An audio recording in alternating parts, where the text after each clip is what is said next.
Hello, everyone, and welcome to Wowhead Weekly number 225. If you haven't heard already, but who am I kidding? Everyone knows. Shadowlands Alpha is finally here. So we have a very big show today, looking through, showing you guys all the things that have been data mined. No, not all the things. That would probably take a few days. But, just Yes. trying to highlight as many things as possible so you guys can take a peek at all of the new things.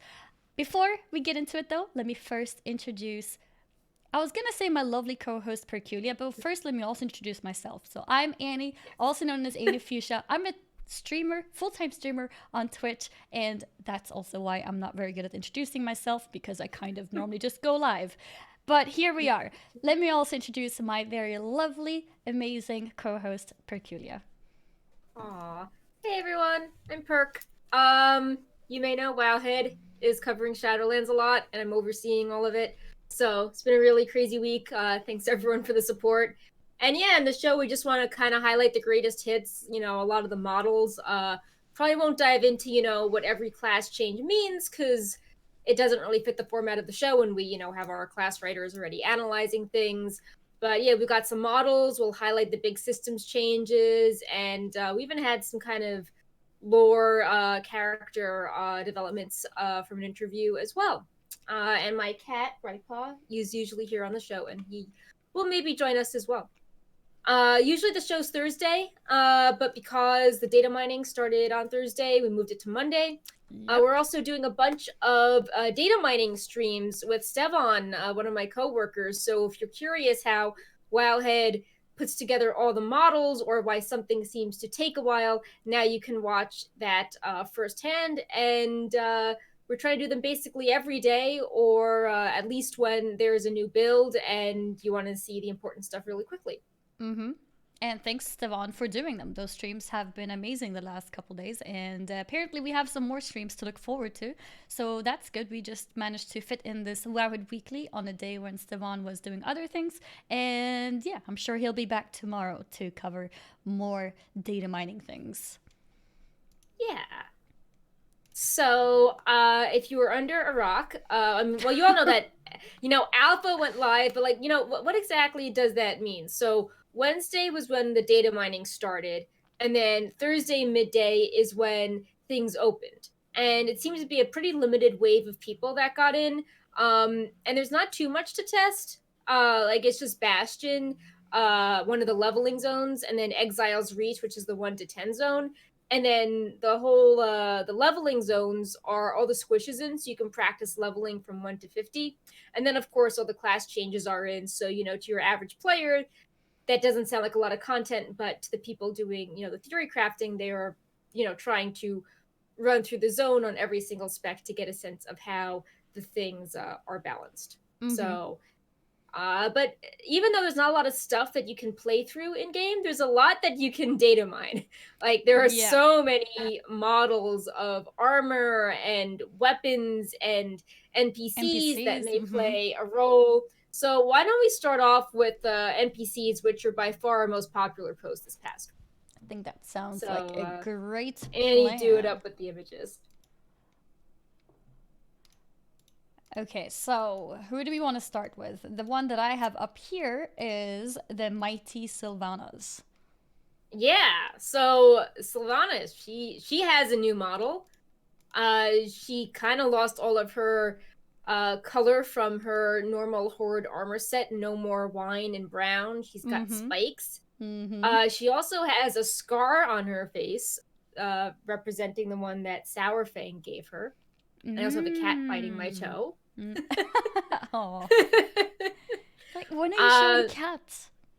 right, no Mm-hmm. cats in this show. But yeah, so Sylvanas, she clearly in BFA we learned that she doesn't really care for the horde. She shed her identity, and now the model doesn't have any of her war chief colors or traditional leader of the horde or even the forsaken armor that we've been accustomed to. The color scheme is totally different. Oh, do you see the chat? Morally Ooh. gray. Yes, she is actually Literally. great now. Yes. Good one, chat. Symbolism. Yes. All right, who do you want to show next? Let's see. Maybe. Bolvar? Yeah, let's do him. It looks so epic. Here we go. Yeah, so he's got his Look at cinematic. that. Mm-hmm. He's looking like just like that. No helm on. Mm-hmm. Uh, Clearly been he's going to the sure. gym. Yeah, I like how the bottom half of his tabard is still there, but he's like, look at my chest. Mm-hmm. But I'm keeping half of my tabard on. Mm-hmm. No, Yeah. but the So effects look he looks really cool. awesome. Yeah, it looks really awesome. Yeah. Why don't we do Uther next? Cause Sounds good. Oh yeah, Luther. this one's an interesting one. There you go. Yeah, so everyone's like, oh yeah, Uther's back, but as you can see, he's kind of blue, and yeah, And we he's got learn wings. in yeah, I mean he's part of the Bastion zone, which is where the Kyrian are, and you have to pass trials to be found worthy, and he's kind of in an interesting place because he doesn't want to like let go of the past, so he's kind of an interesting conflicted character in the zone, and Kyrian is very blue and gold, so that explains why he kind of has that aesthetic going on as well. Mm-hmm. Do you also feel Um, like the image may not be final? Um, I don't know, like the face and even the wings to some extent look a little bit lower quality. I mean, I think it's possible it could be refined. There was some Mm-hmm. hints in the lore interview that he could be part of like a campaign in the future for the Mm-hmm. Kyrians. So I assume his model has to. It's going to be getting a lot of use, so it has to look Mm-hmm. good if you're going to be Yeah. following his story around. Yeah, because most other NPCs look amazing, and I look at this and I'm like, I can't call it amazing. Right. And it's not just because, oh, it's blue, but the texture. Yes, exactly. Like the comment in the chat. He seems really Yeah. weirdly low texture in the face and wings. So, yeah, I'm suspecting that this is not his final form. I'm suspecting we're going to see something with more pixels, Yeah. more I depth. don't think we're showing this one, but one of the new models that looks cool, the Winter Queen, sort of has the same effect where she looks cool, like her silhouette is really interesting, but Mm she looks a little low res with the hmm. Mm textures hmm. Mm hmm. in parts. She looks a Mm little flat. hmm. Mm hmm. I mean, Why we don't are in we the most show earlier stages of this alpha, so of course, this is the kind of thing that we can expect, so it's okay. yeah. Yes, what do you want to see next? Why don't we show Kale next, both versions of him? Let's see. Let's start with just Kale. There we go. He And was by far the most mm-hmm. popular model. Mm-hmm. It looks amazing. And then the corrupted version. Look at that cloak piece. I know, it's so good. It is. It really is. And I'm it's really really interesting excited. because the whole cloak idea being other kinds of things than just cloaks is something that we have recently talked about with all the bags and all the other things that we've seen in the game. I think Blizzard is realizing, like, hey, a cloak piece doesn't have to just be a boring cloak. They can be other things, and we'll see more of that once we look into the different sets from the different zones. But yeah, this looks badass. This is awesome. Yeah. Uh People were super excited he's back. His color scheme looks amazing. Mm-hmm. He's associated with the vampire zone with the cool kind of castle as well. So very much liking the aesthetics, the visuals going on with his armor, the color Mm-hmm. scheme, all of that. And speaking of Outland NPCs, why don't we show Vosh next? And this sort of had me wondering, Vosh and Kale were in Burning Crusade, and then we saw Mm-hmm. Illidan, so it's like, is Illidan gonna make it appear? Maybe not in this expansion, but you know, if we ever get back to like the Titans or Sargeras, could Illidan be part? I don't know, part Mm-hmm. of there because his lieutenants are both back in Mm-hmm. Shadowlands. It's like where's their boss? That is true. That is true. So this is Baroness Vosh. she is part of Maldraxxus, and she's no longer Lady Voss. She's now Baroness. Mm-hmm. And she looks pretty badass too. Yeah. I like it. I love all these kind of like slightly evil ladies. Like we've got all these vampires with ball gowns that look really pissed off but confident. Then we've got Vosh and Mm-hmm. Sylvanas. We should show you Sarah as well. It looks Oh, similar yeah. to her old model at first, but then you look again, and it's like, oh, there's a thing. There we go. So you take a look at her eyes because they're all Death Knight blue. Oh, yeah, they are. Shimmering blue. Yeah. So we last saw Sarah ascend in Mm-hmm. Val'sharah. And it's, pretty clear, not confirmed, but it's likely that if we're going to Ardenweald, and that's like the shadow of the Emerald Dream, and then the story picks up with Turan, that it makes sense that Ysera would be part of this whole story as well. Mm-hmm. And we can take a quick look at her dragon form too. Yeah. Also blue eyes.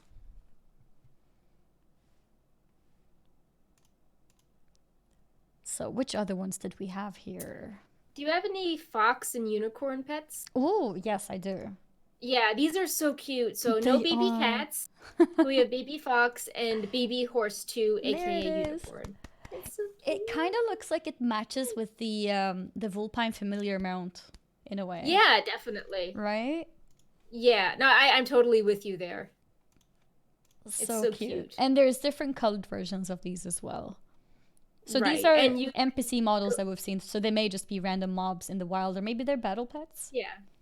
Yeah, it's probably a mix of both. Mm-hmm. You can go to Wowhead's model viewer, Mm-hmm. and underneath every image in the post there'll be a little like view in 3D button, and you can Mm-hmm. click on that to see all the different animations. Mm-hmm. But yeah, it's so cute. I really like the whole aesthetic of Shadowlands. I feel that, obviously the team wants to do the best possible job, but I feel like the inspiration or the storyboard or the marketing was like, go all Game of Thrones, full realistic with like plot twists and Yeah. I could kind of have that like it's fantasy, but it's still sort of realistic. But I feel like Shadowlands is all okay. Go be magical and like make things pretty and be like super over the Mm-hmm. top. And I'm really liking that. So Mm-hmm. Yeah, I do feel like in BFA we didn't really have that many pretty and cute things. yeah, Like when I think of pretty and cute, I think of Suramar as well. I feel like right. a lot of the aesthetic in Suramar was amazing. I loved it. And it's nice to see that amplified by 1,000. Yeah, I feel like with And we'll see Shadowlands, it soon with the mounts as well. Like they're awesome. I feel like with Shadowlands. Sorry, I keep moving my cup. The cat keeps walking back and forth.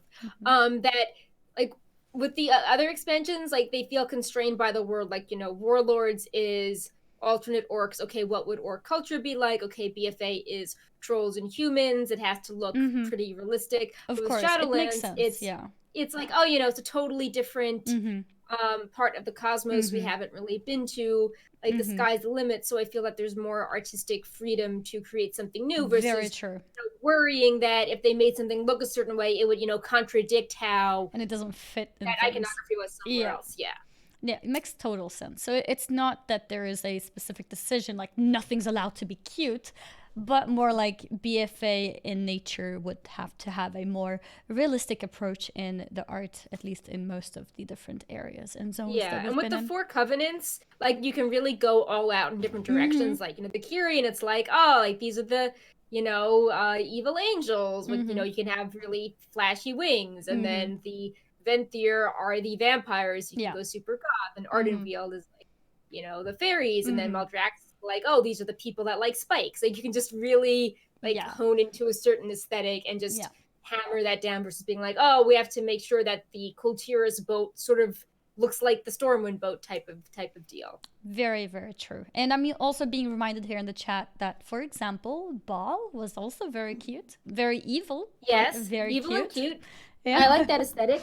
Mm-hmm. That you are also evil and cute, right, Paul? Aw. Aren't you? Yes. he's like evil and cute. Here I am. Yeah, that's me. Yep. Well, we have a comment in the chat that says, wait, now the chat moved, so I missed it. Cute outfit Oh, no. perk. And I agree. Thank you. Very cute. Yeah. It's like slightly colder, so I was dressing up. It's a fun mix of stuff. Mhm. Come back, right, Bob. That's awesome. It sort of matches my headset for a change. It does, yeah. Come Black on, and Bright Bob, red. let me pick My you up. best No, color okay. combos. He doesn't want to be picked up. Stop sitting on the keyboard, little guy. But yeah, why don't we discuss some mounts? We still don't Yes. have cat mounts, but we have lots of other really cool mounts. Mm-hmm. So, Can I start with the prettiest one first? oh, sorry, he muted me. Oh, okay. Can I start with the prettiest mount first? Yes, we're all about this is all like about the aesthetics here. Start with the pretty one. Okay. Here is the moth.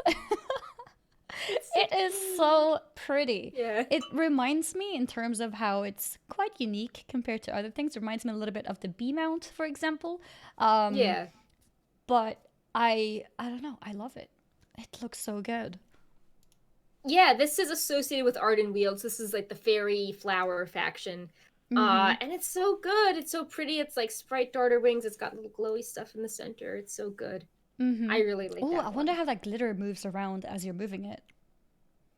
Yeah, I'm opening up in the model viewer. I think we support the glitter, but it's taking a little bit to load.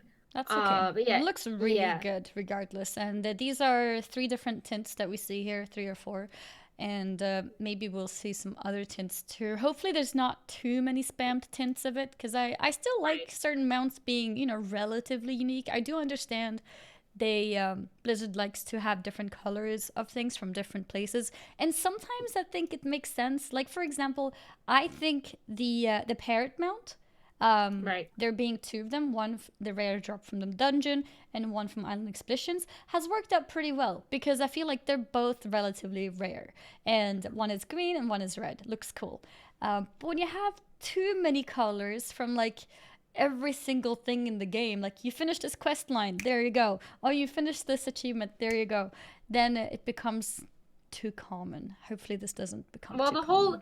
There's the worry in Shadowlands that it's the reverse, where people are concerned that so many things are going to be locked to a covenant, and if you're not that covenant, you're going to like miss out on like best in slot traits or legendaries or an interesting storyline or a certain cosmetic. So we'll have to see, because like I know right now people are like, oh, like I can never get nature themed items if I pick, the vampires, and vice versa, or like I'll never know what happens to Uther if I'm not Kyrian, type of deal. Yeah, I don't know if you saw, but there used to be a Twitter account that was asking every day. Yeah, the account-wide. Yes, that's the one. It's now like account-wide covenants or something like that. Yes, I think it's like make covenant swappable, and it used to be make essences account-wide. So yeah, we have a new crusade, guys. We can all join it together. No, but really, it's especially if one covenant is good for Mythic Plus, another covenant is good for raiding, another one is good for PvP, then it becomes like not really a choice anymore, especially if the specific choices are very powerful. It's different if the choices are minimal, which we can maybe go into a little bit more when we talk about the Ian and Sloot interview, but it was touched upon there where Ian was saying that people don't race change because of the 1% crit difference, right? And like, true, unless you're, high-end mythic world first raider, people don't race change for the 1% crit. But considering how powerful corruptions have been, and considering the huge vast difference in how strong different traits have been and all the other things, I feel like it's going to be really difficult to make the covenants make such a small impact. Think with Ian's answer, I think didn't really calm down the community, because it started off as like, hey, Ian, people are worried that some things are tied to covenants that might be imbalanced. And Ian was like, well, actually, like, even more things are tied to covenants. Like, and then he slipped in a phrase about, like, covenant-specific legendaries even. And it seems that there are a lot of things to balance between the legendaries and the abilities you get from different soul binds. And it just seems like a lot. So I think that instead of calming people down, they're now even more worried, like, oh no, there could be 10 OP things I miss out on versus 1. But yeah, we can discuss that more in the Yeah, systems yeah, part. we can talk Cute about that mounts. later. I like Yes. how Shadowlands is just like really cute imagery, and then people worried about Covenant. It's It's like so the yin true. and the yang. Oh no, Yeah, can I even get this mount? yeah. All right, which other Do you mounts want do to we have show? here? I like the Arden Wheeled Stags, the ground mounts. I'm Oh, noticing a yeah, theme they're here. also very Arden Wheeled pretty, is actually. pretty. Yes. Mm-hmm. So the little pretty horsey mounts. Yeah, with the runes on them. Oh, they're so good. Mm-hmm. They remind me a little bit of the horses in was it Legion? Like, Are you showing the ones with the horns or the ones that are kind of multicolored with the runes? Let me. okay, I think it's actually the other multicolored one that looks more like it. Or wait, I'm showing the small horns now. The first Okay, one. this one has like 10 horns. Okay, this one has like I like five the one. horns. Yeah. That's the one. Right. Okay, which one do you want to look at first? The big horns or the small horns? The big horns. Okay, those are actually extremely pretty. Yeah. In the data, these are known as Stag and Stag 2 mounts, and the big horns are like, they're so good. Mm-hmm. It's like little galaxies in the whirlwind. It's really yeah, cute. it reminds me of like the when a druid weapon has like the branches and the vines around it. does, Yeah. yeah. As you're on these mounts, you can actually use a staff like that, and then you're matching it. Yeah. Mm-hmm. And your matching covenant armor too. Mm-hmm. I just saw somebody in the chat ask, can I ask some deep lore questions here, or you guys just don't care? We do care. In general, you can always feel free to ask questions. I'm not sure if Sass is here to help us collect them. I texted him and he said that he was. In case not, yeah. Aegis can also help us by putting the question inside the our document at the bottom. Or Sass can take care of them too. But yeah, just at Sass, and he will be able to collect the questions for us to answer them sometime during the show. But yeah, so what else do we have here? There's a horse-ish model from the Bastions as well. Yeah, it sort of reminded me of the Lucid Nightmare, but a different color. Yes. So I guess you could have the less prestigious one through Bastion, maybe? This is what I was thinking of when I was talking about Legion. It was this model, actually. Yeah. Because it reminds me of the Paragon mount, too. It also looked a bit like the Lucid Dream one. But yeah, so this looks a little bit more realistic compared to the Arden. Yeah. But, still cool. A lot of people don't have those unicorns from Legion. Mm-hmm. So... did you have the mechanical lions or not? No, I don't have the mechanical lions. Okay. Do you want me to get it? Maybe next. Yeah, if you want. It's called Automaton Lion Mount, if you wanted to show one of them. I'll paste it in the... Let me... Yeah, that's the name of it in the show notes. Okay, I'll search this. Let's see. Open that. Actually, as I was writing up the notes, one of my coworkers... Neri was questing through Bastion, and she was doing a quest where you have to choose between like taming and working with a winged lion and this mechanical cat mount. And the models look very similar to these mounts, so she's speculating that maybe the quest line will eventually let you, depending on what you choose, you get to tame one of these mounts. There it is. I think that looks cool. It does look cool, and here's another color too. Brightpaw, you should be so excited it's a cat. Yeah. There we go. Yeah, these look really cool. And the tail part is like, what is that? It's like magical spirity goo. Yeah. It's like not solid. It's like a chemistry tube energy. Or something with electricity in it. Anima. Yeah, maybe it's anima power. That's cool. Yeah. But yeah, there you go. So we have some cats as well. So now Brightpaw can be happy. Brightpaw, please remove your claw from my wrist. He's like, no move. Oh. But yeah, let's move on to some of the armor sets. We've been working hard. So what we're going to show you is these are one of the tints that when you choose the Covenant and you do a bunch of stuff, you earn this armor set, but you must be that Covenant. And then as part of it, there are 3 tiers of cloaks you can get, and the tier 3 is the most extra looking cloak. So we made screenshots of these sets with the different attachments. You can get the full effect because the cloaks really add a lot to the silhouette. I noticed that too. So it's nice to see the cloak tiers only, just to see what part is the cloak itself, which we're showing right here. This was tier 1, tier 2, and tier 3 coming up. There we go. But then you can also see it together with your whole armor set. So for example, we can start with plate. Yeah. And this is the Kyrian, by the way. Yes, this is Kyrian set. Okay, this specific one didn't have a cloak attached. There we go. So this one has the tier 3 cloak attached. So you can see how it all fits together. It's so cool with the wings. Like, it's totally embracing being over the top. And this is with a tier 2 cloak. And then it should be tier 1 after. Yeah. Seems like OBS likes to count backwards. Yeah. There it is.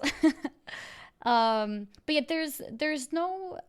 I'm not sure, but I feel like the set was the same set, right? With the different cloak pieces. It's the same set with the different pieces. Yeah. There are alternate tints that we didn't show off yet, but I don't know if they'll be used, but you could have like a purple set or something. But yeah, it's the same set just with the different back pieces, which I'm honestly fine with. Like, the back pieces add so much. They do. And it's like, if you have I'd rather have one really good elaborate set than having, like a bunch of mediocre sets everyone hates and then one good set.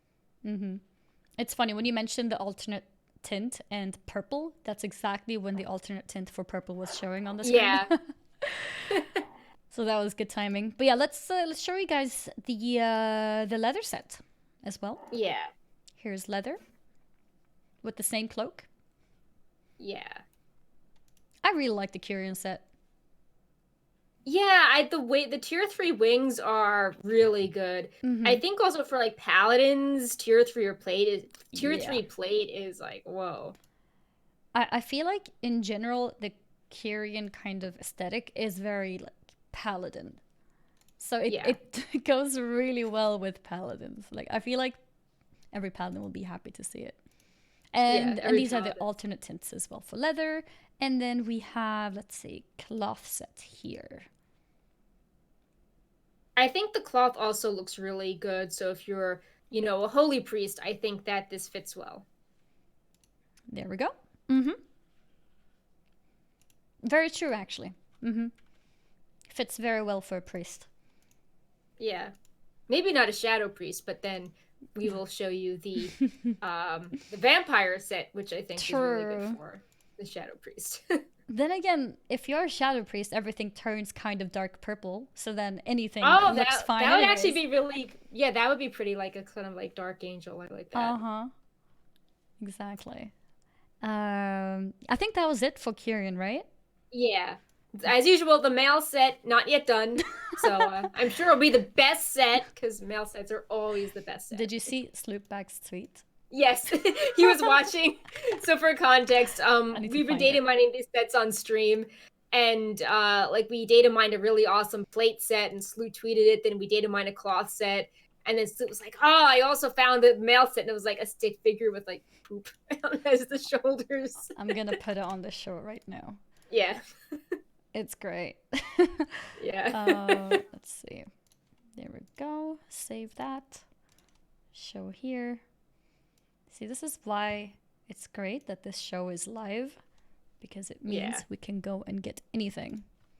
Where is it? Okay, I think it was this. Yes. Okay. There we go. There's the tweet.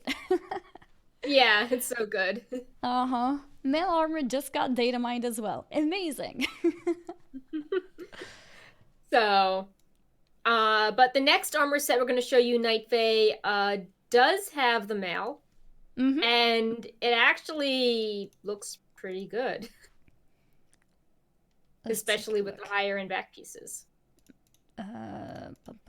Let's start with let's start with male then, since they have nothing. Yeah.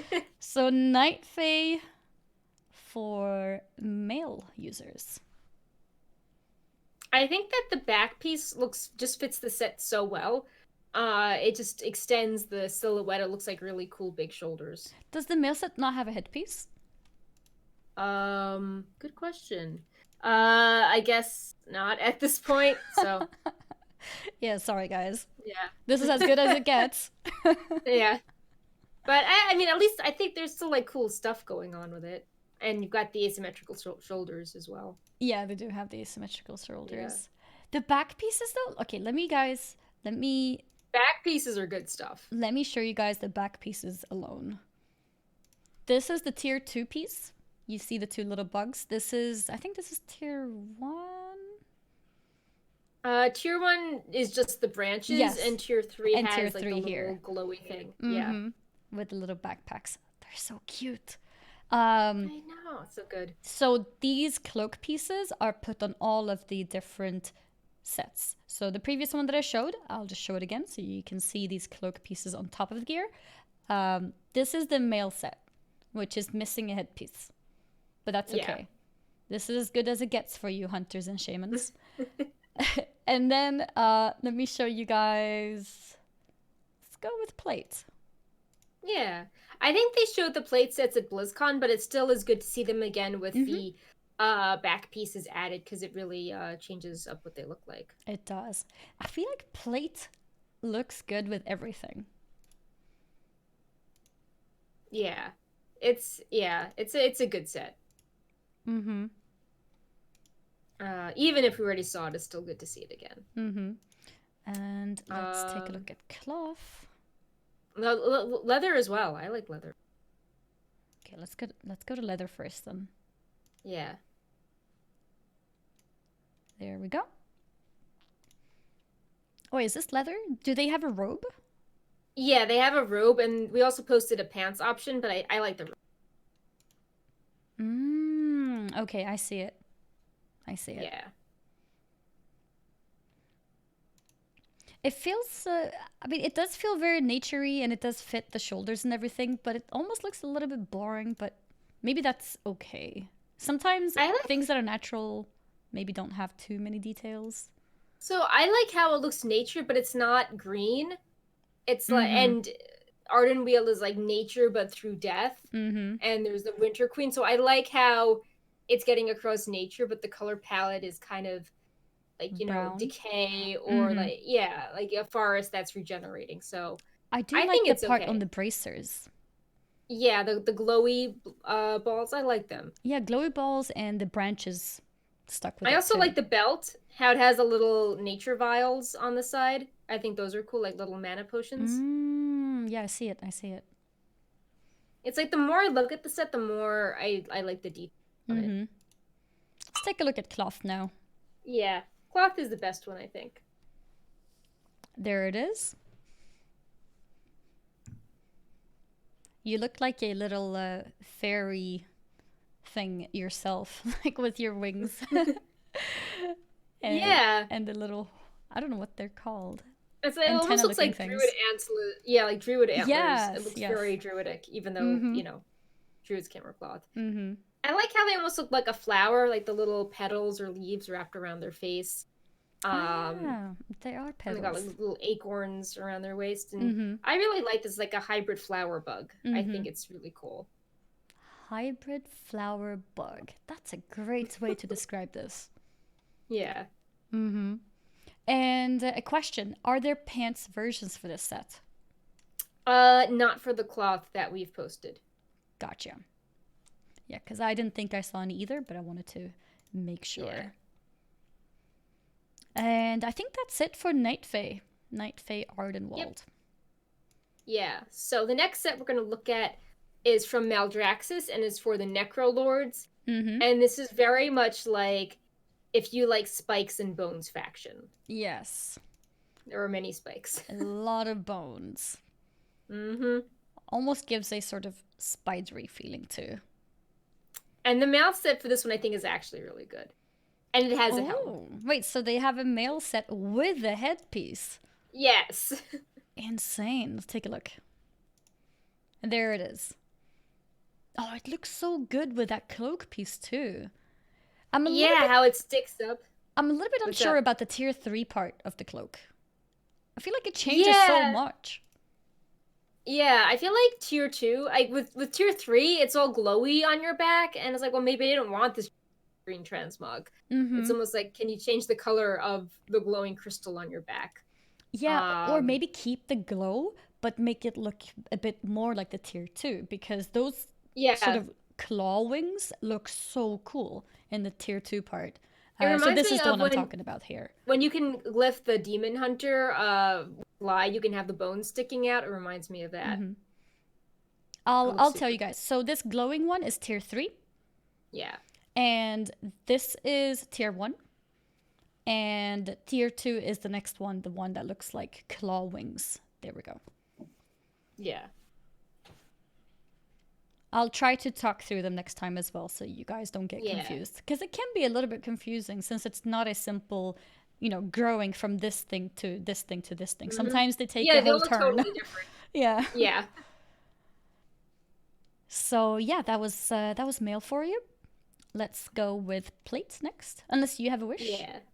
No, we can do plate next. As a reminder, plate was the set they showed at BlizzCon, but without the back pieces, and the back pieces just add so much, especially tier 2, I think. Let's see. Apparently plate was lost in the twisting nether. Okay, here it is. Oh, There we go. so good. That does actually look really good, and it fits so well with the cloak piece too. It's like bones everywhere. Yeah. When we were looking at the data for this, the extra 3D doodads for this set, there were so many, it was basically like its own full armor Mm-hmm. model. Like you could tell what it looked like because it was like, oh, this is just encased in 3D bone models. Mm-hmm. Mm-hmm. I mean, it's such a good set. And you have the green details as well on the rest of the set as well, which makes the Yeah. glowing back piece not as off. Right. I think the glowing back piece fits the plate a lot Mm-hmm. better. Mm-hmm. I agree. Now the Let's leather one's see. kind of so it's weird, but you can tell they've committed to being weird.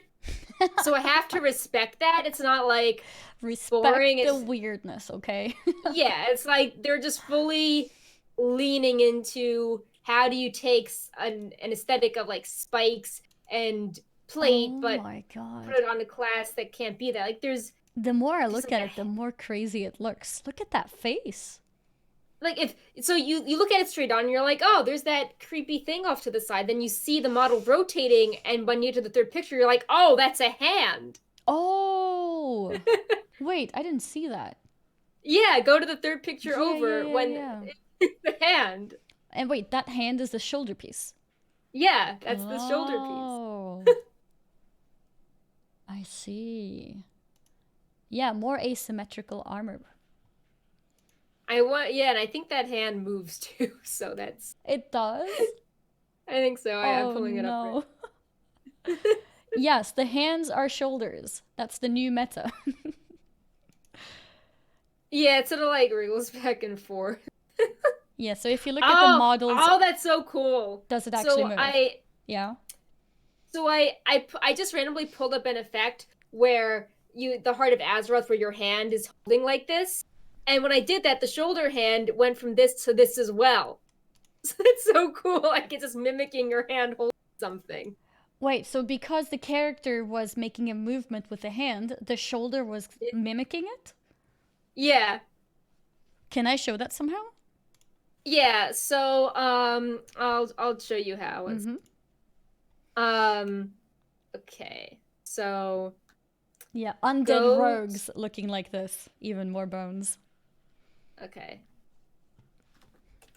Okay, click on that link I put in the notes, Mm-hmm. and then select just one animation easily.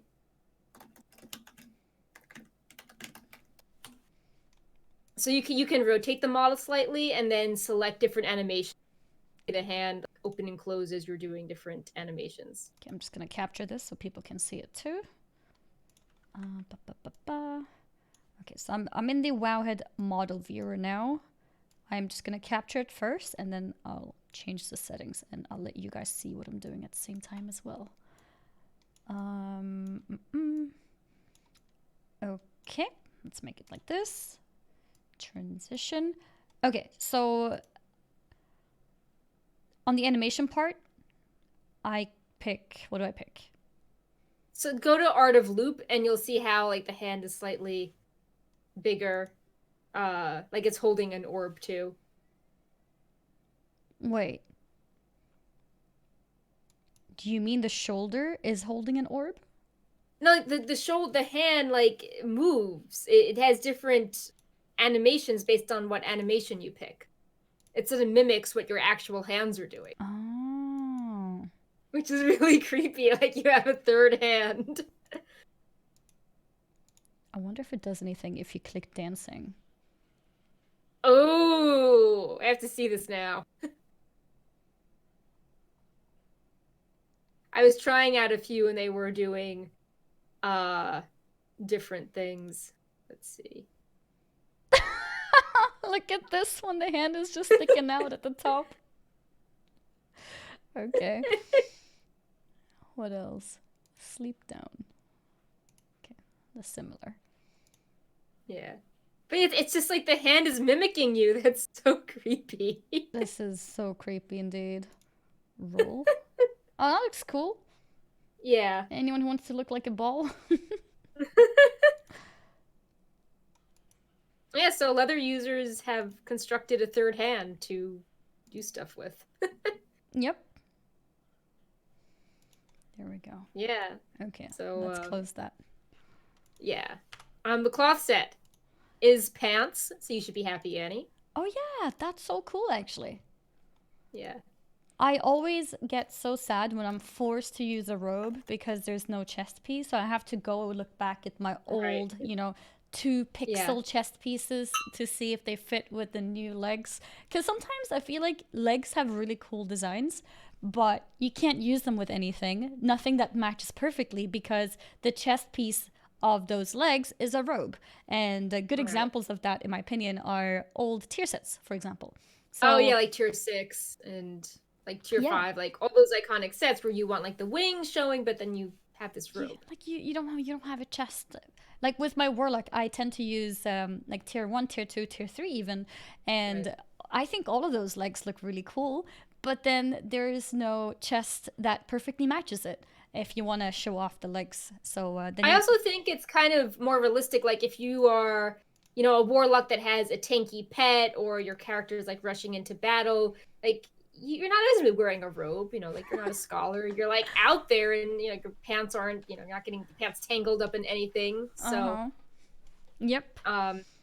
like I can't see a Necrolord being like, I'm gonna put my flowing robe of bone on. I think the pants suit them a lot better. Yeah, I agree. But it's nice that we're getting the options at least, so people can pick robe or pants. Right. I don't know if we showed all of these. No, we showed leather.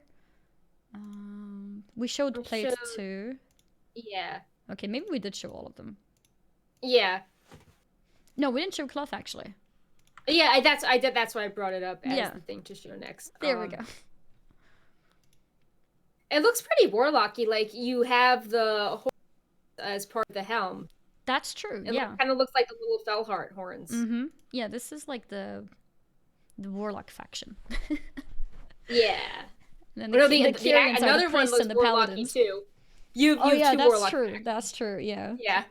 The next one's kind of warlock as well. Yeah, honestly, I like this. Yeah. It's not bad. And the chest piece is so is the chest piece the part that's hanging down on the sides of the legs? Like, is it a long chest? Yeah, it's like an extra doodad. I'm pulling it up now just to see what it's like in the viewer.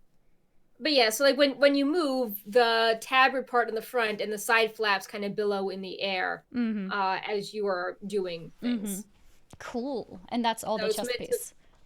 Yeah, and actually I like it because like on a female it's still high necked as well, because I think it would look really weird to have this really heavily armored thing and then being like, oh look, like low cut delicate, gauzy, shirt for the female. You're lagging. One sec. Oh. Am I back? Yes, let me just quickly change the server for us. I think I had too many model viewer picks up. Maybe. Maybe it's destroying the computer. I'll change it to US East. It was in Europe before.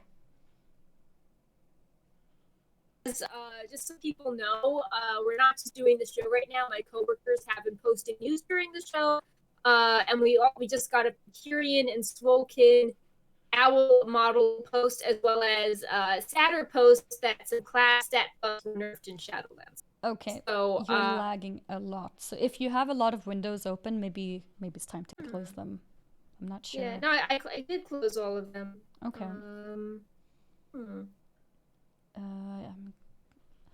The stream is not lagging, so I don't think it's on my end.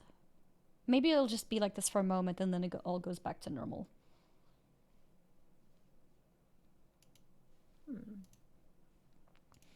But yeah, I do like the cloth set. I think it looks really cool, and I'm very curious to see this as a female model too, actually. Test? Yeah, maybe. Can you hear me? Yeah? I can hear you. You still sound a little bit laggy though. Maybe it's clearing up. I don't have any models open at all. Your camera is also a little bit laggy. Yeah, Discord shows that it's no MS for me, so I don't know. It's all green here.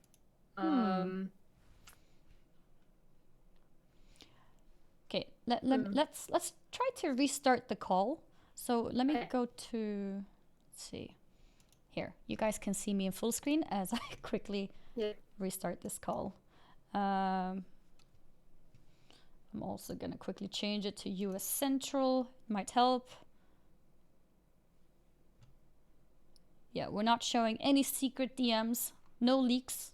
I'm not allowed to tell you guys when Shadowlands is out, even though I know the exact date.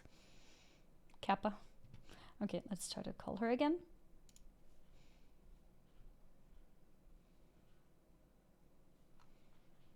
Testing. Oh, I think that sounded very good. Say something again. That's good. Testing. 1, 2, 3. Fingers crossed. Much better. Okay. All right.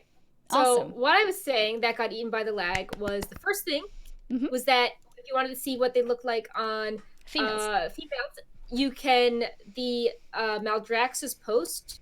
You can where it says view in the Wowhead model viewer. Anyone can do this. If you click on that and they'll have the window that opens, it will have a thing being like orc female HD. Like you can swap between male and female to see how that looks. So I just added a link if that loads for you, Annie. That should be to a female version of when you can. It. Yeah. Let's take a look. Clicked. It automated it to male, but I can change it to female myself. Yeah, you can just and then that's really what's really nice in the model viewer. You know, we're showing you these images on the show, but like you can customize it yourself and see all the animations and all of the other races, even though we usually default to human male for the post. Yeah, that's really neat. So in case you guys didn't pick that up, when we do these shows, or in general, whenever Wowhead does any kind of articles on Wowhead's site for all the news, when there is an example picture, there's usually a thing that says view in model viewer. And if you click that, then you can change it to whatever you'd prefer to see. So in this case, we have this model viewer.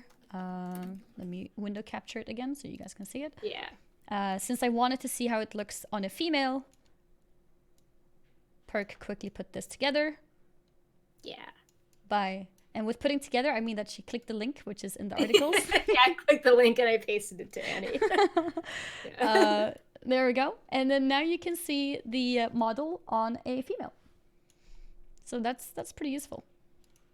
Yeah.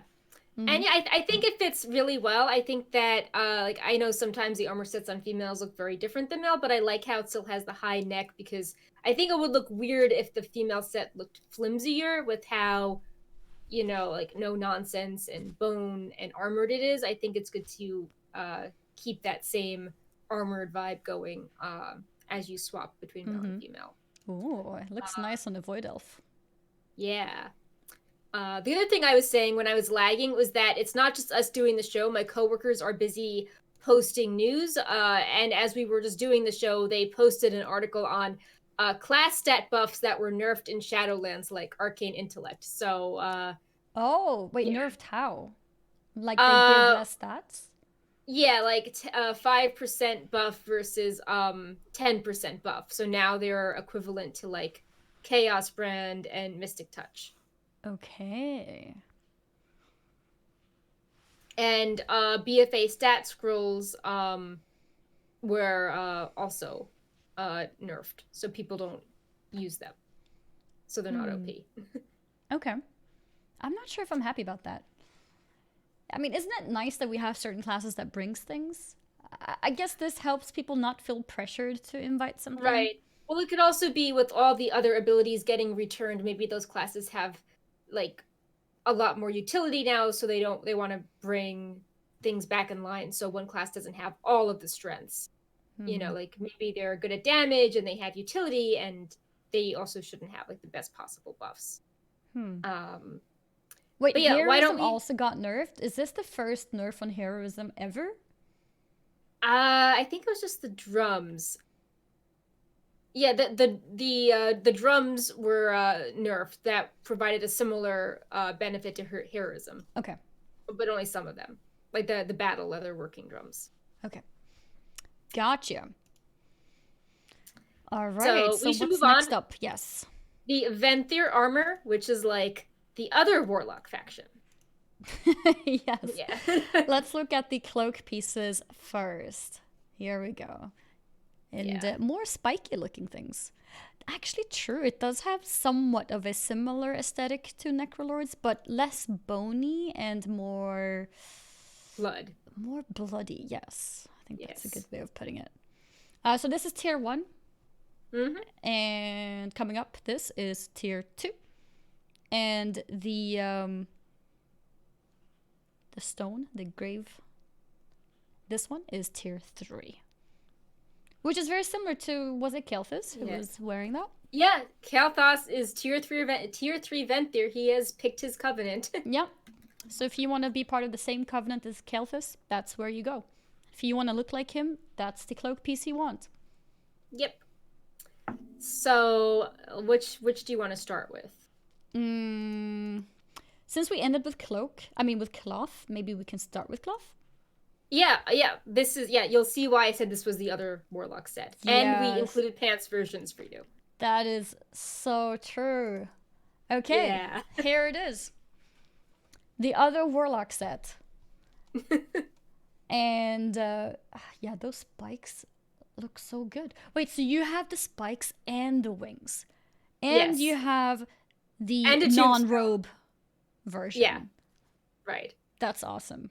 You're going Venthyr. Can I just stop at tier 2 and not get the tombstone? I mean, they're not in the game yet, but I think tier 2 looks really good with the 2 types of wings. Yeah, I like the tier 2. I don't want the tier 3. Yeah, that looks awesome. It looks more like a Shadow Priest set, in my opinion. Yeah. To me, Shadow Priest feels a bit more purpley than red. But Right. it could fit a Shadow Priest too, for sure. And then again, they do have the effect that makes anything look purple. So Shadow Priest can actually just wear anything and it'll So look this would Shadow end Priesty. up like pink then for Shadow Priest? Yeah. More pants, yes. More pants and chest options for clothies.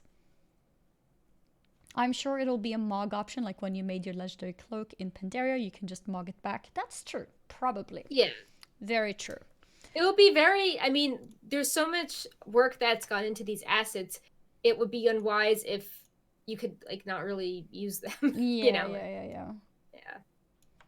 Okay, and here is the leather set. Also looking red and black. I really like this theme color, red and black. I think the tier 2 flows really well from the back of the shoulders. It feels like a natural extension that the blades are stuck into the shoulder piece. I think that looks cool. I think, And you've again, the also, tombstone doesn't look that great, or is it just me? I mean, it's so unique. I feel like also with the Yeah, it is. tombstone, like you could put the tombstone on other armor and it would be versatile. Like I feel like the tier 2 piece with all the sets kind of matches the Covenant set the best. But maybe the tier 3 is meant to be a reward, like, oh, maybe you have a Halloween Mog on and you want a statement option, so you pull out the tombstone. Or like it's meant to be something over the top that can set apart any Mog set. I totally agree with that. Having something as unique as a tombstone will be great for all of those really random sets that you put together, such as a Halloween costume. Yes. So that is very true. That is very true. And do we have a male set? No. No. Still work in progress. Sorry, hunters and shamans. Apparently you're forgotten again. But we do have a plate set. Yeah.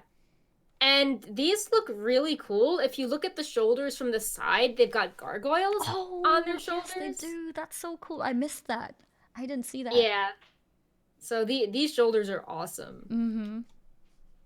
I also think that because the gargoyles are silver, that the silver from the tombstone matches the plate set the best compared to leather and cloth, which are more gold. Very true. Tombstone together with the gargoyles actually works. Yeah. That looks really good. Yeah. So Venthyr is also pretty awesome. So this. What do we have next? I think that was it in terms of the different faction transmog sets. Right, so but we as have you can 3 see, more sets to go. We do? Not tied to the Covenant. Oh yeah, not tied to the Covenants. Yeah. Yes. Saving the best for last. But just to put a sort of summary on what we just looked at, because that was a lot of different sets. We had sets for all of the different factions, and all of them have their own cloak, special cloak model that comes in 3 tiers. And then they also all had 1 set of gear for each armor type. Some of them have not been found yet. Sorry, male users. But yeah, most of them are there. And they're all very unique in their own ways, representing or in a way just being a way to show what the faction is all about. And now we have some other armor sets to show off. And these coming up are from the raid, is it? Yeah, so this has caused a lot of speculation. So the sets their icons are called Maw Raid.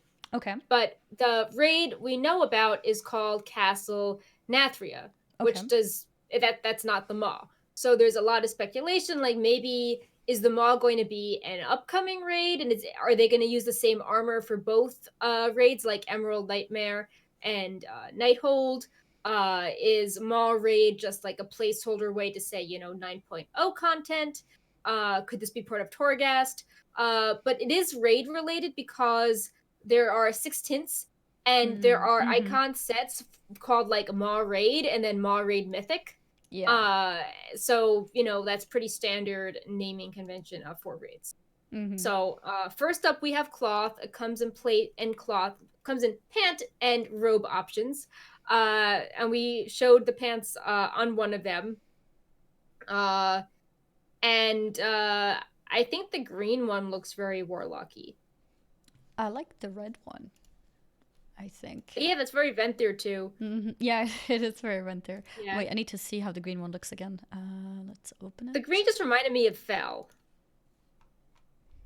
Ah, it does look warlocky.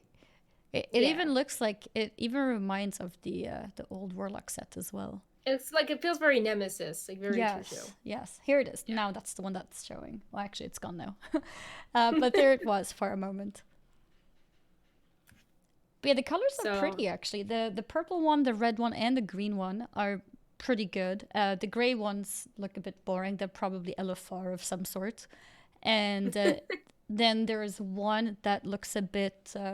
This one looks a little bit Bastion like almost. Yeah, people are speculating that the white could be Alliance and the red could be Horde if there's PvP. Oh, okay. Mm-hmm. But I know all the Holy Priests are going to want, the white set, regardless of Yeah, what faction yeah. you play on. Looks pretty So, cool. Mm-hmm. yeah. And then we Also, I have just want to a call yeah. out that Tomcat is gifting 10 subs Oh in the chat, which wow. is awesome because we needed 10 more slots to unlock our next emote, which was going to be of Stevan's choosing, and he wanted an owl. So we're going to No add a little way. owl data miner emote for him as our next slot. So we did it. We're going to get an Nice. emote. Wait, so did we Yeah. we for sure reach the emote slot now? We unlocked it? I think so. I think so. Awesome. People Yeah. clap, yes. It's like in Animal Yay. Crossing. Yes, everyone clap at once. Yes, everyone clapping. That's great. Yeah. Thank you so much, Tomcat, for the gifted subs. Yeah. I will tell Stevan after the show I was going to make his day. Mm-hmm. So, yeah. So, because of that awesome moment, we're going to show you what I think everyone thinks is the best set data mine so far. Let's bring up the Plate Maw Raid. Here it is. It does look amazing.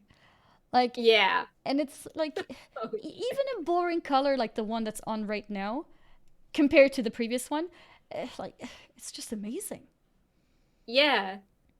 It's like Arthas armor. It's amazing. Mm-hmm. Like everyone's like, "Oh, I'm going to play my Death Knight and get this set." Oh my god. Uh-huh. So good. Even the gold set, Yeah. because the spikes remind you of Arthas, but the gold, it's like a really evil angel paladin. I love it. It's good. Mm-hmm. And they all have the glow I effect, like love the this black one. with the red. Oh my Black god. and red, yes. I love Yeah, the black and that's red. everyone is losing their mind. The quality is unreal. It really is. There's so many details put into this. Like, Yeah, look at those it's so good. shoulders. And then you have the purple smoky looking thing as well coming off the shoulders. It's so good. This goes back to what we were saying at the start about the aesthetics, how it feels that maybe they're like not as constrained by like what the existing lore is, and they can do more over the top fantastical things without worrying that, something will look too similar to another set or a different zone. Like we're in a totally different part of the cosmos. There are no rules. Mm-hmm. And I just love how they're going like super high fantasy, but also Mm-hmm. keeping it like very edgy with like all the metal accents, even on the cloth. Like I thought it was cool how the cloth had those kind of evil looking gems and the skull on the Mm-hmm. back. I love these sets. They're really Mm-hmm. good. Mm-hmm. I'm not normally a big fan of, spooky looking things, but I love this. This looks great. Yeah. So it's so good. Mm-hmm. And no leather and of course no mail. Yeah. Sorry, But leather and yeah, mail it's users. gonna be hard to top this plate set. Yeah, it is. So good. Indeed. It's really well made. The art team has, we have more things to show, so you'll see more of it, but the art team has done an amazing job. I have to say that. Yeah, and all of these are available at the start. Like usually, like even I remember in Legion, you'd have some sets at the start, but other ones would be like very incomplete. But we have so many beautiful, detailed, gorgeous sets that are already done, Mm-hmm. and they're going to go along with the character customization that we're going to show off in a few minutes as well. Mm-hmm. So, switching gears with armor sets, we got one more to show. And this is like the opposite of the plate because it's very mystical and fairy like. We have a mystery sprite darter set. Yes. And, yeah, a lot of questions. Where is this from? Why right. would we get a reward like this? Why do we look like this? Yeah, so this was added way back in BFA, but it was encrypted, so we couldn't do much with it. Mm-hmm. And it was decrypted, and usually when that happens, it's like tied to a promotion like BlizzCon, or it's a shop mount, or it's like a special event that they didn't want people to know about beforehand. Mm-hmm. So everyone's like, where could the sprite darter be from? And when this was first added, there was also some data hinting at like a little murder mystery quest line in the Dream Grove and like a druidic Hearthstone tavern. So there's some speculation that maybe it could be tied to Hearthstone. This looks like a sprite darter, and the data mine text referenced Brightwing, who was also a sprite darter. So maybe this would be like a BlizzCon tie-in, or if there's like Hearthstone second expansion, maybe you could, like, I don't know, do some, there would be like a little event to drum up hype for Hearthstone, get WoW people playing. But yeah, this doesn't necessarily mean it's a store you know item or you have to pay for it, but Could be probably something promotional. special. Yeah, some sort of promotion. So You mentioning that reminds me, I don't think it's in our notes, but just as a quick note, Blizzard did have a comment on BlizzCon saying that, yeah, they simply can't confirm it right now. So as of now, we just have to wait and see. We don't know if BlizzCon will happen or not. Usually the tickets go on sale just about this time, right? Around April. yeah, that's a very good point. I don't remember what day that was, but it was recent. And yeah, usually the tickets go on sale now, and it just would not make sense. Like, I mean, we're all still locked down here. Nobody would dare to make to book anything because it's such a big right. deal. And I mean, like, a lot of people are struggling even having, spare cash, and thinking That about too. being in a crowd is not really what many people are excited about spending money on. But yeah, it could be related to BlizzCon, or maybe they'll do like a digital BlizzCon instead.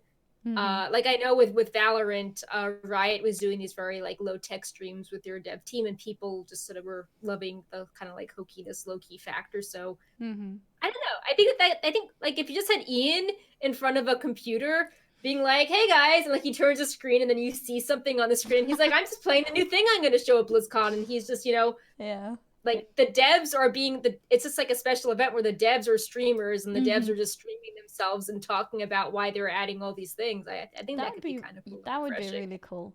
And Yeah. I agree that it is still pretty early. They could still decide to have a BlizzCon. But the thing is also, and it's still also something that they pointed out, a lot of people plan way in ahead with their flights and hotel bookings and all sorts of things like that. And that's the part that might be difficult for people to do.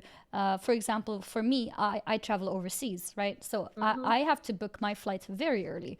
The hotel, I might be able to book it later, but or Airbnb, but the flight, I have to book it early or it gets really expensive later on. And booking a flight that's also refundable is like 5 times the price. Okay, maybe not 5 times, but it's very expensive. Right. So I would be too scared to book a flight right now.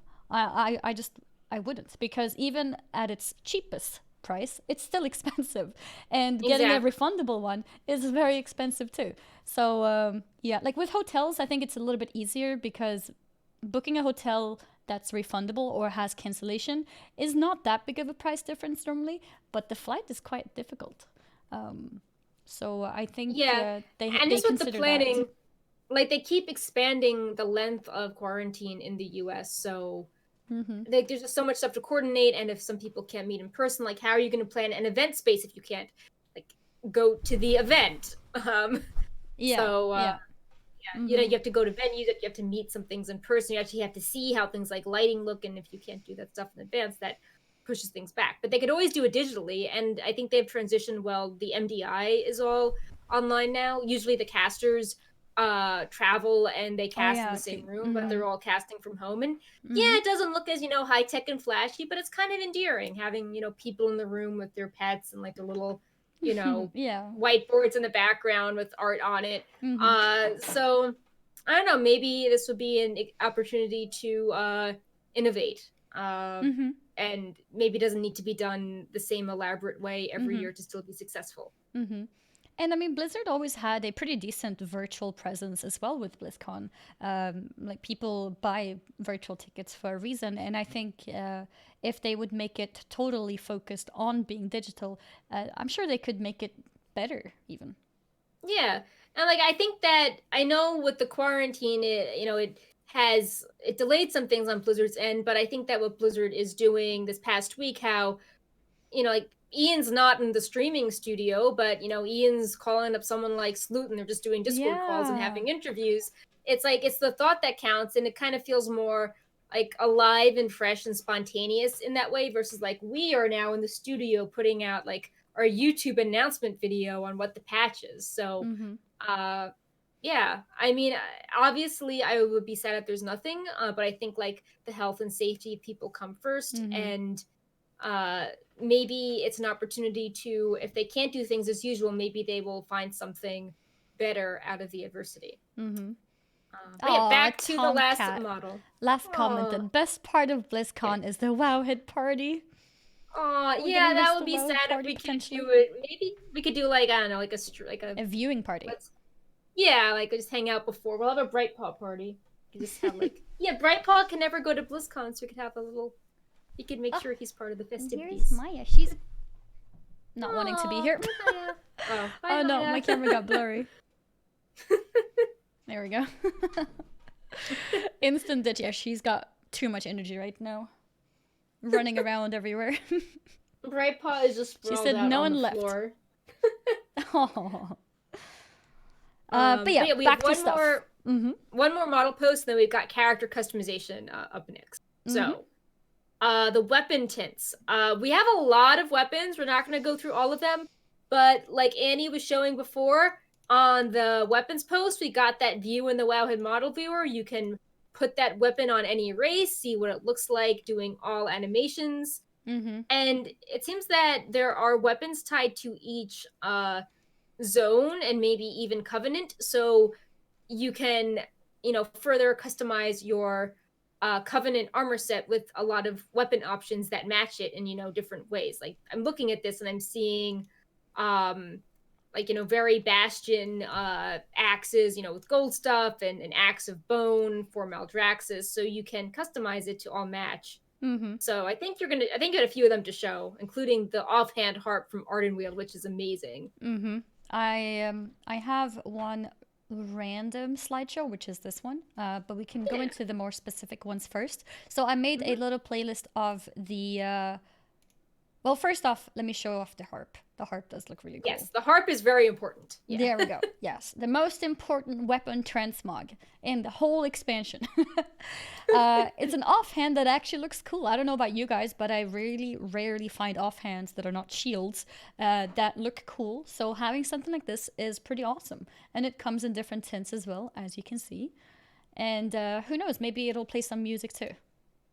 Yeah, I think it's cool that they finally had like the breakthrough that a cloak piece doesn't need to be a cloak, and maybe like with offense they're like, oh, like we can do something that isn't an orb or like an obviously tacky thing like a frying pan. We can have thematic objects that they hold. But yeah, the harp is really nice. Yes, it is cool, and yes, it's an offhand. It's an offhand. It's not a weapon. I just use the term weapon as a generalized term here, but it's definitely an offhand. Something else that I thought looked cool were the glaives from Ardenweald. Oh, like the flower glaives? Yeah, they sort of reminded me of a Legion artifact for the Hunter Bow. Like, it was cool and like sort of weird and flowering. Yeah, those are awesome. Yeah, they look pretty cool. And then based on the name, yeah. Oh, like they're marked as Ardenweald Quest. So I think this is something that other people could hopefully get if they're just questing through Ardenweald, because no matter, you have to quest through all 4 zones ending in Revendreth, and then you pick a covenant. So even if you don't choose a covenant, you should end up with like some armor and weapons themed after the zone for that aesthetic. Yeah, that's actually a very interesting point to make as well. Here's the glaives of Bastion. Bastion design, I guess you could call it. So we have, for example, my cats are going crazy right now. So we have Bastion as a zone, which has a specific art style, which reminds of the Kyrian art style of the Covenant itself.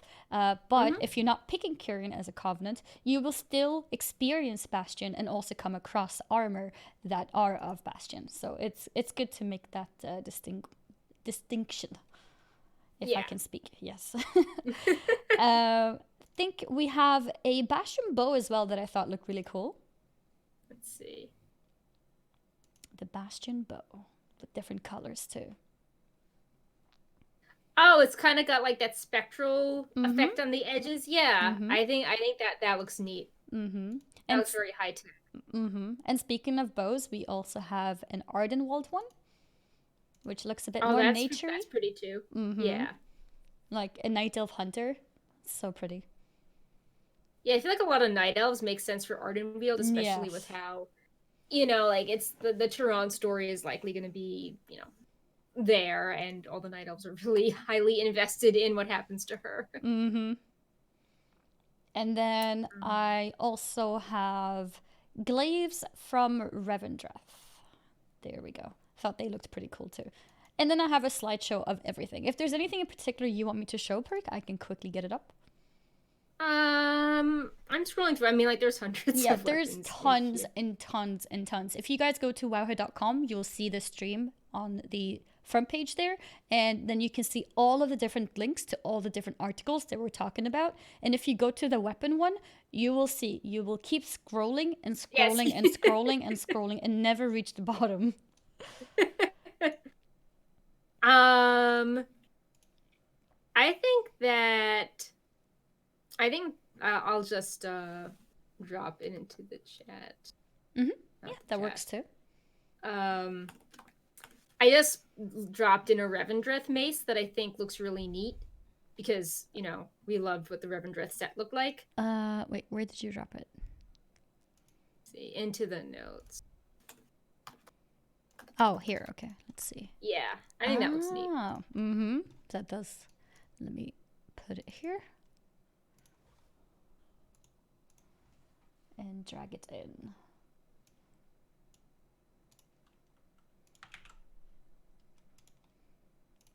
There we go. Yeah, that looks cool. Yeah. What is that? Is it It's a mace, a mace? one-hand Yeah. mace from Okay. Revendreth. Gotcha. Yeah, that looks nice, and I'm sure it comes in other tints as well. That's something else Yeah. that I noticed. They have a lot of interesting tints this time, including things like pink. I feel like we don't Yeah. always see pink, not like strong No. pink at least. And there's a lot of weapons with pink tints too. Yeah, actually, I'll link a pink tint. 1 second. Mm-hmm. So Because this is usually we another see things Revendreth. like red, blue, green, gold. Um, Yeah, so this is a pink and purple staff. yeah, exactly. This was actually one of the ones I was thinking of. Let me put this up here as well.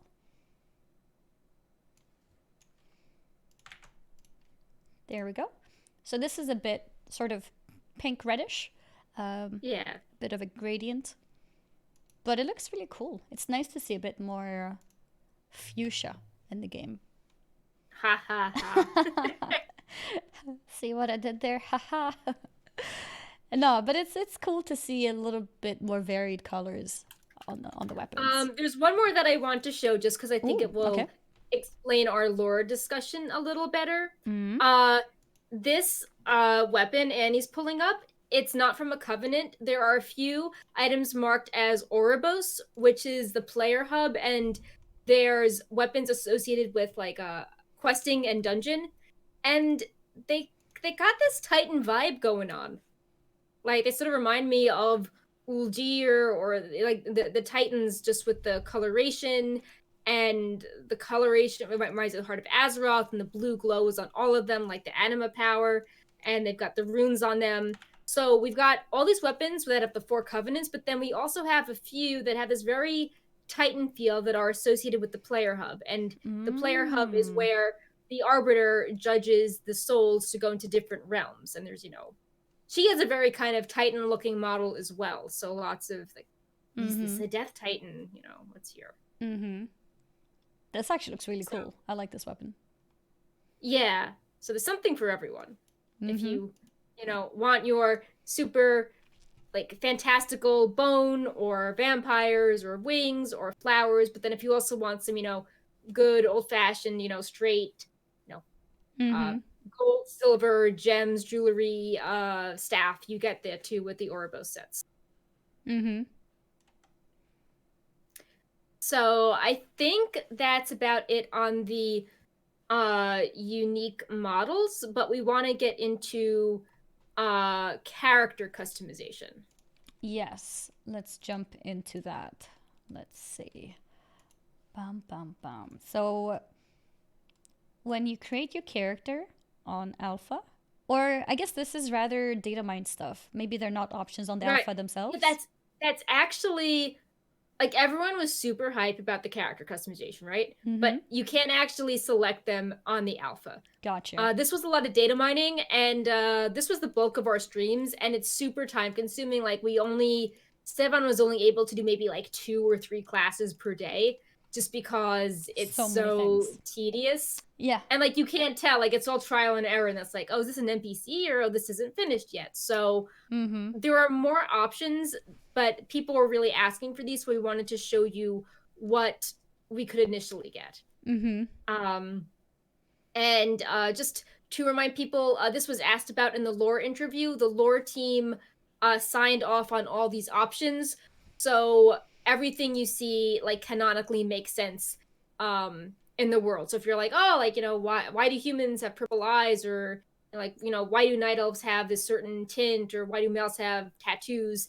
The lore team signed off on it, saying, yes, all this seems appropriate. Nothing is Mm-hmm. out of place or contradictory or jarring, like a frying pan transmog. They just said everything makes sense, and they want Azeroth to feel like a welcoming place where you can like your image of yourself can be expressed in the game. Mm-hmm. So Yeah, I noticed when I created my yeah. character, I had purple eyes, and I don't know if you guys have noticed, but if you've played WoW for a very long time, you probably have. The idea is that every specific face has a specific type of eye. So the faces that I would normally pick, I normally know what eye color it goes with. So let's say I pick face number 1. This face normally has blue eyes. And then I pick this other face, and it's like this face normally has green eyes. And then when I was going through all the faces, I'm like, wait, they all have purple eyes. So I'm Yeah, like, they separated out uh-huh. the eye from the face, so you can change Yes, the eye color on its own. exactly, exactly. So I wasn't able to change the eye color itself, but seeing that on alpha when I was creating my character made me realize, oh, we're gonna be able to pick our own eye color, especially with the gnome characters. Like there's very specific eye colors that are with specific faces that I'm used to seeing together. They're tied together, and now suddenly you can give like any eye color to any face, and that's cool. Yeah. Being able to mix So and match yeah. the way that you want it to be, rather than giving you like templates, because that's in a way what it is. Yeah. So why don't we start with the Blood Elves? I don't know how many Mm-hmm. slides you put together with these, Oh, I but have slides of everything. awesome. All right. Yes. So yeah, Yes, we can Blood start Elves. with Blood Elf. We have some new hairstyles. No, hair colors. Not Yeah. hairstyles. Yep, we've got kind of Right like here. a different blacks and kind of a dark brown. Mm-hmm. Um Which so is that's nice. The more the merrier. More colors to pick from. we've got a bunch of eye colors, including you can have your 2 eyes be different colors or have a blind eye. But the thing that's gotten the most controversy is that there are some blue eyes. So people are speculating, does this mean that you could RP a high elf as a blood elf? But blood elves are horde and Oh. high elves went alliance. And then other people are saying, well, the Sunwell is cleansed, so their eyes aren't green anymore. The fel went away. Maybe those that just had blue eyes before are now having their blue eyes back. But there's a Mm-hmm. whole, why can't the alliance have high elves when they have void elves? Mm-hmm. Controversy coming Mm-hmm. on, because Blizzard also said that this was just for the base races, that they weren't planning stuff for the allied races. But Oh. I think it would be good if there could be some sort of high elf option for the alliance, like as a void elf skin, just Mm-hmm. because it does seem a bit strange that the high elves are more for the it would make more sense if they were aligned with the alliance, but they Mm-hmm. maybe not only the horde gets to RP them, and we already have the alliance working with the void elves, and there are high elves in the void elf starting zone. So it's weird that Mm-hmm. we can't look like high elves if we are recruiting Mm-hmm. their friends. Yeah, that's interesting. So they said that they're not planning these customization for the new allied races? I think so, but I mean, obviously anything can change. I think it'll change. Yeah, They I also hope said so. the old races will not get heritage armor, and then they got it. Yeah, maybe it's meant to be like Maybe it's guess like to because I could not put your hopes up too much. I could also see I've also seen feedback where people are like, well, why should I the allied race was meant to feel special with all these like unique deluxe options, but my night elf has all these options now. Like my nightborn, has like 3 hair colors and like 6 hairstyles, and it doesn't feel good. Mm-hmm. So maybe they would add some things so then the allied races still feel Mm-hmm. like they are, you know, worth customizing, and you're not. It's like okay, well their skin tone might be unique and different, but their hairstyles are boring next to my actual elf. Yeah, yeah, yeah, exactly. Blood elves also have some more skin tints. Yeah, I which believe I think is really good to see. Yeah. I believe all of the old skin tints were all light, so now we have some darker options too for people who may want darker Yeah. options. This Yeah. bikini looks amazing, by the way. Yeah, it's just their underwear, but yeah, it just looks really good with the Is new that standard customizations. blood elf Yeah. underwear? Yeah. I have never seen that before. Or I've never noticed it. Maybe because I play Yeah, too but much yeah. Alliance. But it looks great. Yeah. Black Okay. and gold is good. Because it looks like I could you could have that with an actual set piece and hide the chest and just show that like the bra, but it's like not just the bra. It looks great. Yeah. Anyways, let's talk Sorry if about you heard noise. underwear. The cat's yeah, the cat is like being come on, Bright Paw, you're gonna sit on my lap, aren't you? People are actually doing that. Yeah, I'm not surprised. That looks really good. I never noticed. Because I Yeah. think the human underwear looks kind of boring. Yeah, I could see like if you were a blood elf as a warlock, I could see that you could, you're Yeah. talking about your pant mogs, you could Mm-hmm. hide the chest, keep the Mm-hmm. pants, and just have the bra, and that could actually look pretty cool. Yeah. Like Warlock Tier tier one, like one. the Thozark, Yes. yeah, that's all Tier red. one legs with that would look amazing, I think. Yeah, and we have a cat back. Oh, so cute. Yes. Next up, we have some updated skin colors as well for the Draenei skin. Draenei. Draenei race. Oh my god. I was Yeah. like, what is Draenei? A class? No, it's not a class. Wait. Let's think for a So second. I know a lot of people were hoping that I think this is a good start, but I think it'd also be interesting if maybe some of the like broken looking skins or even some of the Eridar could also be added. Like in like what we saw in 7.2 and 7.3 when we went to Argus. Mm-hmm. But I think that this is still good progress. Keep in mind that this is really incomplete because at BlizzCon they told us in an interview that they were also going to customize um like the length of your tail. Oh, And I really? think that if you look, people that know play Draenei more than me know this, but I believe there's been comments saying that in the default screenshots we're showing, the tail is already longer than it is in the game. So maybe we're Mm. seeing an early version of that. Mm-hmm. We also have some new hair colors as well. Yep.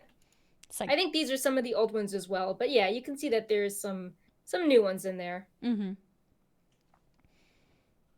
And let's see what is next after Oh, the Draenei. next one's really good. Is it dwarf? Yeah. Okay, let's go. We There's have many things. female dwarf tattoos. Are you guys ready? Yeah. And there it is. What I love about these is how they cover part of the head. I don't think there's a bald option, but we decided to show these to be like, hey guys, Oh, like, hey Blizzard, like this looks really good. Like, why don't you have a bald head option? Because there's just that's a good point. If the tattoo goes all the way up the neck there at the back, then there should be a hairstyle that shows it. especially if you're always seeing the back of your character as Mm-hmm. well. I think that looks really cool. Mm-hmm.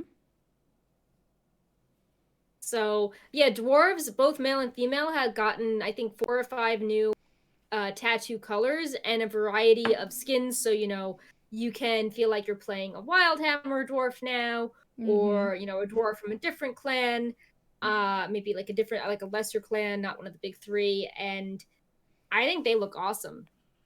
They do. Here's some options for the male tattoos. Yep. I'm scrolling slowly because I have a cat that's Yeah, that's an okay. arm is out of commission. And we have some new skin colors for dwarves. For females, I mean, they're both dwarves. And I like how the dark irons are still unique because the dark irons have the black tattoos. So you can't get it's not like, oh, why did I roll this dark iron? Like, now the regular dwarves have all my stuff. It's still unique. The pineapple tattoo cracks me up for the male. It's like, yeah. And which clan is this? I'm from the fruit clan. Was it actually a pineapple? I thought it was some kind of. I mean, it's obviously not a pineapple, but it is a pineapple. That's funny. What do you want to look at, Brightpaw? We have gnome eyes. Yeah. Okay, this might creep you guys out for a moment. Yeah, they are kind of staring into your soul. Yeah. There it is. Yeah, some of the comments on that post were like, I was not prepared to see like many gnome eyes staring back at me when I opened. Monka S. We have plenty of new and old eye colors to use for your faces. So the reason why I'm saying new and old is because there were a slight variety of eye colors, but the eye colors were specifically tied to certain faces. So there might have been this one face that had green eyes, this other one face that had blue eyes, and now you can pick and choose whatever color you want with whatever face you want, and some additional colors. Yeah. Also, there are new skin tones, and some people have pointed out in the post we only have 2 male versus 3 female. That's what's in the data so far, but yes, it's very likely that males will have just as many options as the female model will. And like gnomes, I think were one of the races that really didn't have a lot of different skin tones, so this is a good start. Like, they had a lot of options, but they all looked almost the same, so it's good to have more variety. Apparently humans get makeup. Yeah. That's interesting. Because I've never thought about the fact that we don't have makeup. Yeah. Now, I don't think it's the most professional makeup, but it's a start. Yeah. Yeah, the eyeshadow is interesting. Yeah, it's a little vibrant. Like, I don't know how many of us are running around with like neon sparkly green eyeshadow for fun, but these humans are. So you got like green, blues, reds, purple. They're pretty intense. Yeah, it's very, very, very interesting choices of makeup for sure. Yeah, but it's a start. I think Stevon might be doing a second pass at things humans get, but makeup was just the start. And next up is night elves. Yeah. Perk's happy about this. Yeah, we've got some skin tones here. We've got the black hairstyle that formerly demon hunters had that everyone can have. We've got blonde night elves. We've got that really cool purple death knight hair that everyone can get now.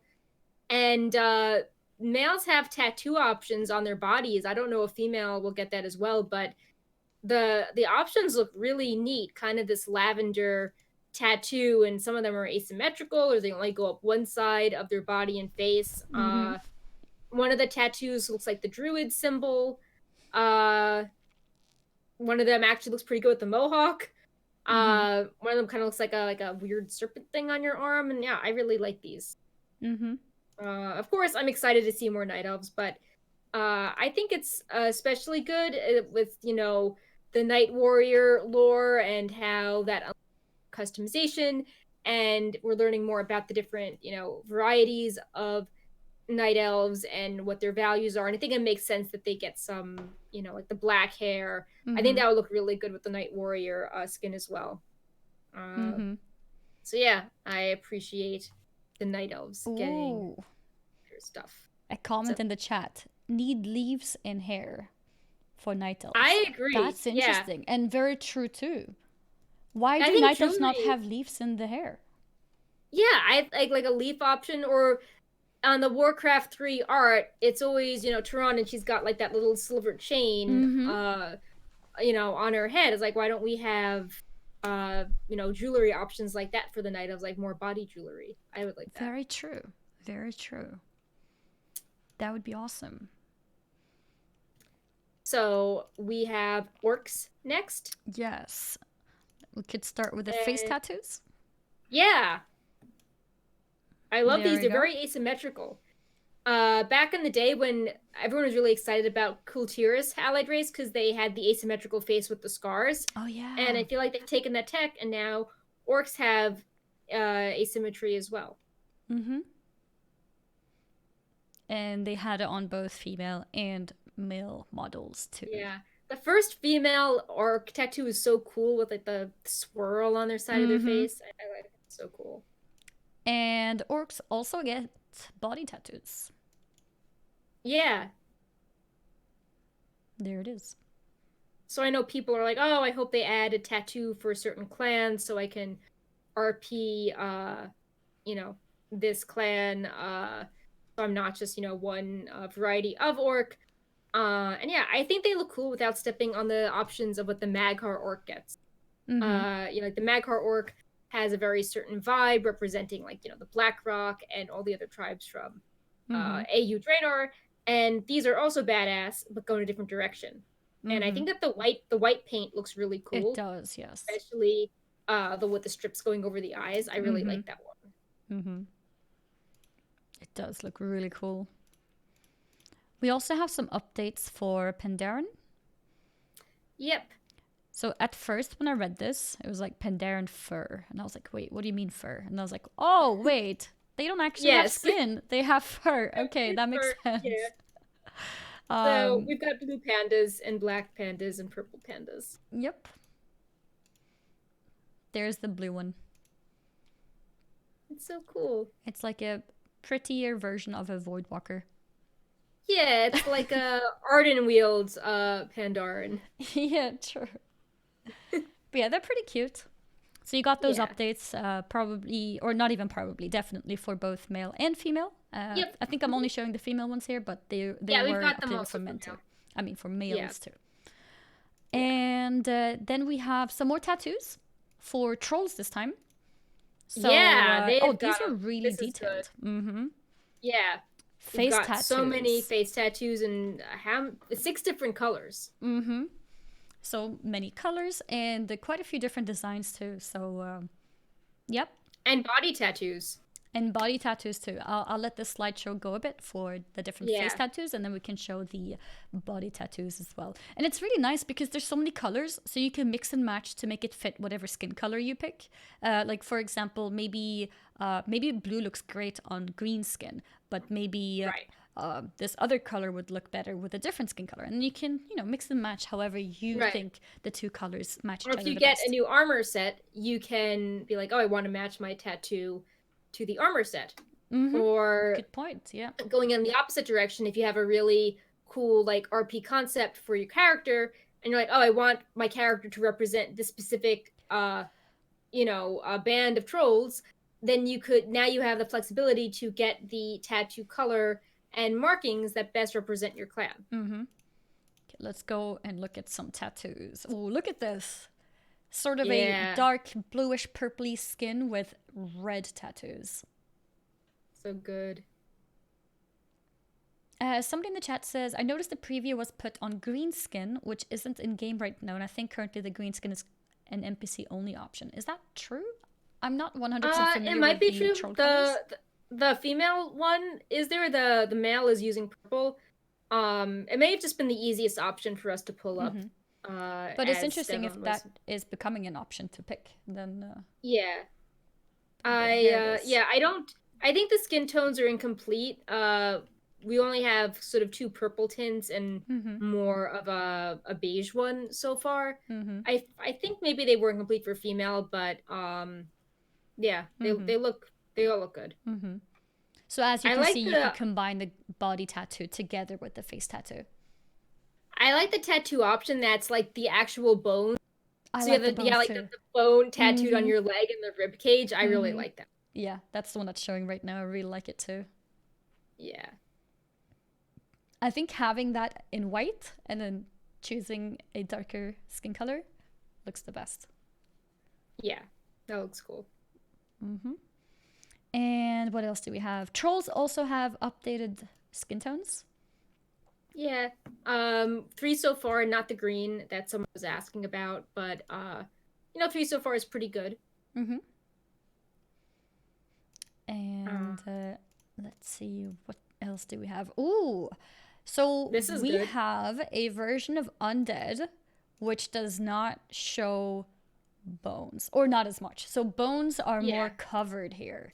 This is it.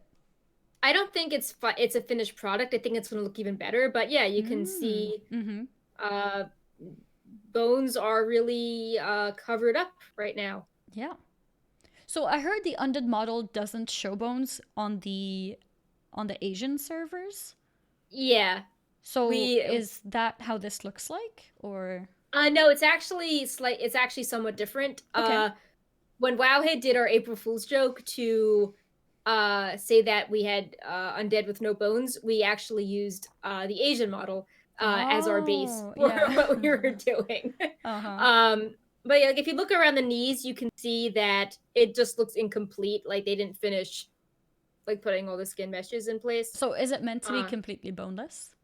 I think so. Yeah, Okay. I think that this is incomplete, Okay. just because it looks like it's not even like maybe if it was some bone around the knee, but if you start going farther down, like getting closer to the feet, it's like it almost looks like a boot, like the outline of a top of a boot, and that Yeah, doesn't yeah, make yeah. any I sense. see what you mean. Yeah. But then the male model also has a bunch of sort of on the back there's bones sticking out. Yeah. Maybe it's not yet finished. Mm-hmm. But it's a start at Mm-hmm. least. Yeah, it's gonna be interesting to Also see. in Mm-hmm. 8.3 we data mined some new hairstyles, so like new, but there's something we're getting. Also, when dead get pink hair, I think that's so I don't know Ooh, adorable. Like you can have like your little sad more undead with pink. like really, yeah, Yeah. pink hair and green hair. Mm-hmm. This make it be a very happy undead. Mm-hmm. And next up is Worgen with some new, almost said skin updates, but it's more like fur updates. So Yeah, more colors for Worgen. I really like the white one. yeah, that the Gen Greymane option that players have, they Oh, have that's it. true. Yeah, Yeah. I like it. But yeah, people really like these options, and some of them even have stripes on the legs and the arms. Mm-hmm. And if you actually look at the female customization, the human makeup has also returned for the Worgen. Oh, Because, I guess the Worgen have access to the human options when they're in yes, human form. that makes So, sense. yep. So And these I think they look stripes is really. part of the fur. They're not tattoos. I think that they're just fur options. Yeah. Okay. Cool. And I think that was it.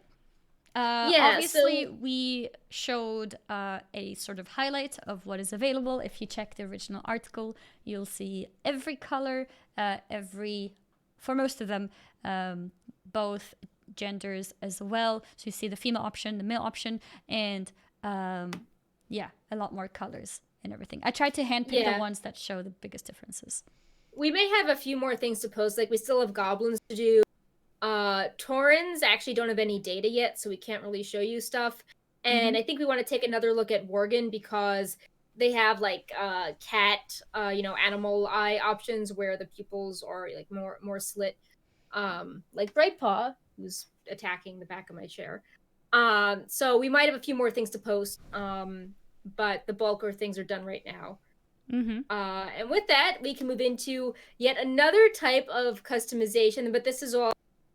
It's a mix of speculation, and even if the speculation is wrong, there's still really cool models to show. Mm-hmm. Uh, basically, for a few technical reasons, some people are thinking that there could be 4 more allied races in Shadowlands, and oh look, there are 4 covenants. How convenient! Maybe you know pick a covenant, then you would eventually unlock playing that race. Mm-hmm.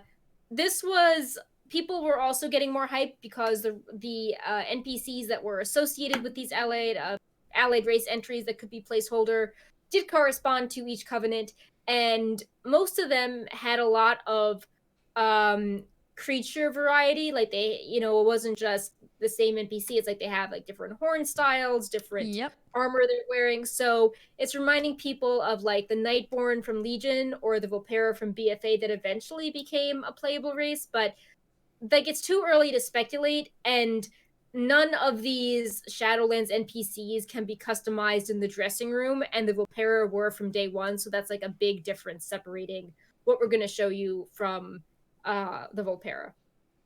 Mm-hmm. And even if this is nothing, it's still really cool to show you because there's just a lot of it's like really good art, and it's just showing the variety of stuff. And I really want the vampire armor just as like a player or just IRL. Like it's very similar to what I'm wearing. So Let me show the vampire as well. But yeah, like yeah, you said, they're very, very detailed, and especially the fawn.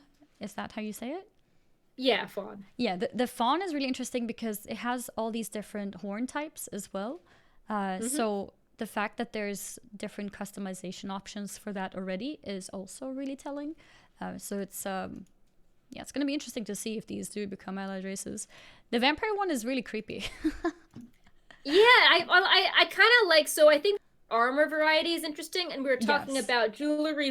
Yes. And on some of the models with the ball gowns, they've got several rings on their fingers. So I was like, oh look, they're making, and they've also got the circlets on their heads. So it's like, oh, they're making the jewelry work. And yeah, they are creepy, but I mean, they aren't taking any shit. They're just like they don't need to be nice to you. They're off in their nice castle, and they don't need to smile, and they're just living their best, not lives. Yep. Yeah, no, And so yeah, these are not confirmed allied races by any no. means. These are speculation.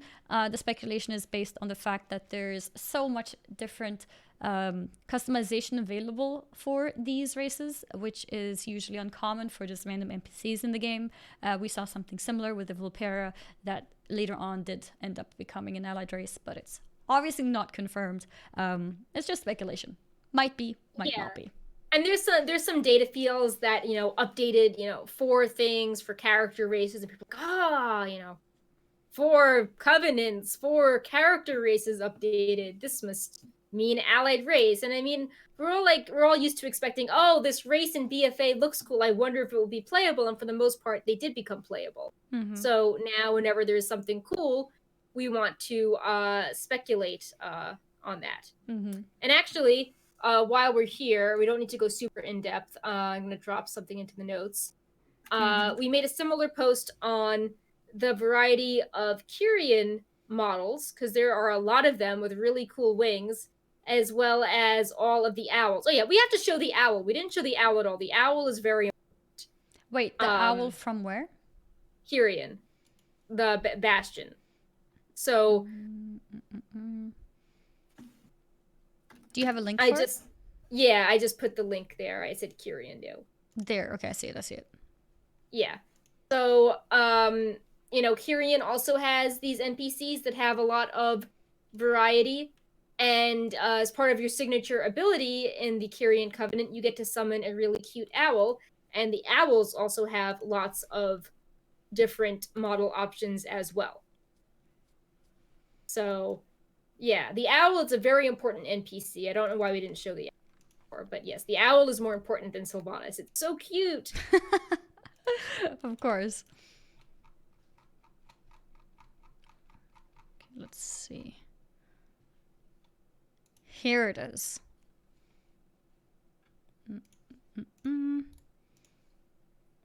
Okay, and then I'll pull it up on the stream.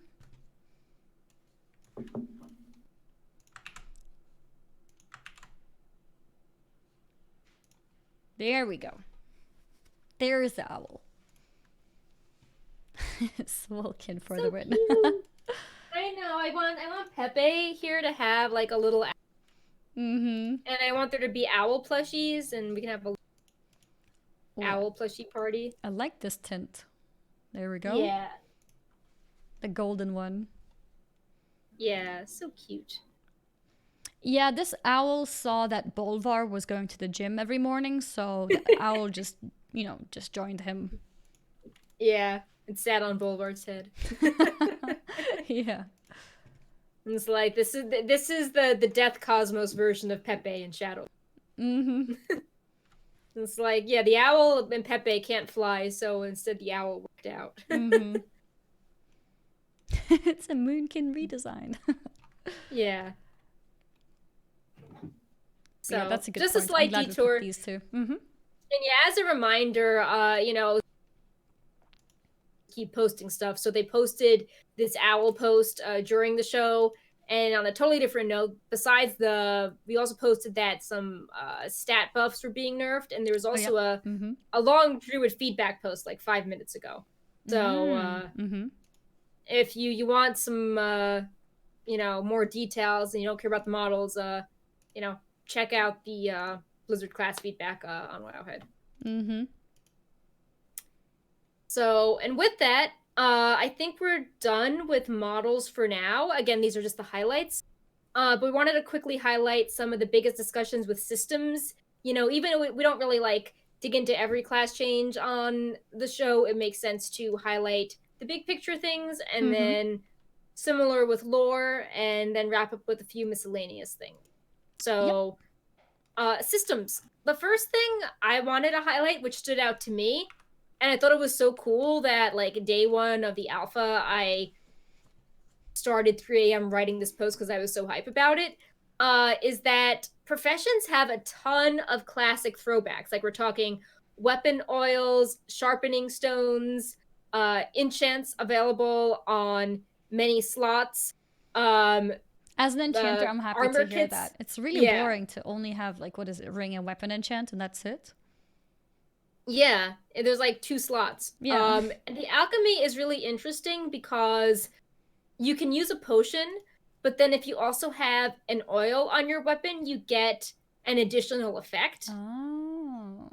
Mm-hmm. So that's kind of cool synergy. Mm-hmm. And then blacksmiths have different sharpening stones, which feels like a throwback to the elemental sharpening stones. Cooking has a lot of food with weird zone buffs that remind me of Bear Tartar.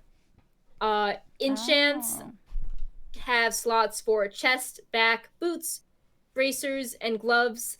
And there are a bunch of enchants, and they all kind of do interesting things. And enchants can also make top tier reagents, which is also classic, where the enchanter needed to make the special bars for the other classes, so they can make enchanted and desolate leather and silk.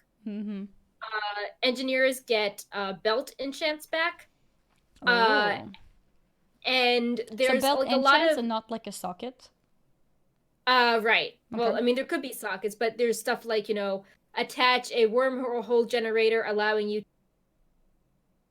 Oh, your voice just cut out there. A wormhole generator. Yeah, go ahead. Letting you teleport. Oh, you mean those kind of enchants, on the engineer himself? Okay. Yeah, the engineering only belt augments. Yeah. Mm-hmm. And then there's also, was it blacksmith that used to make sockets on belts? Yeah, blacksmith had the sockets, and enchanters had the cool belt utility. Gotcha. Mm-hmm. And then there was also, looking at the reagents going into these recipes, there was a lot of emphasis on making little doodads, handful of bolts or special springs, and engineers back in classic.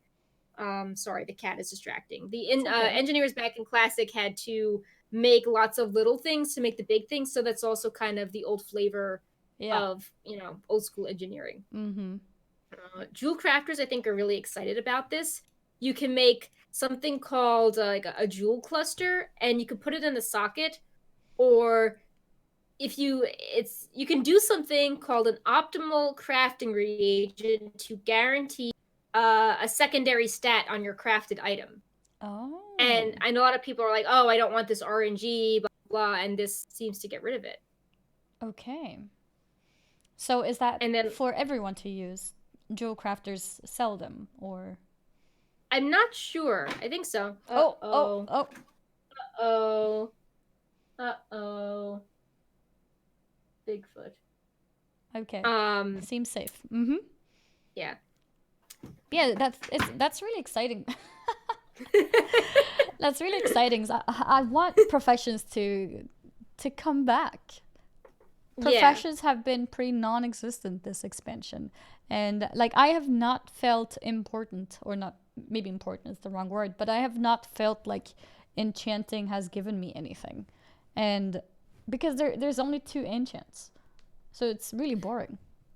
Even the sharpening stones, uh, it's like the sharpening stones increase your auto attack damage for 1 hour.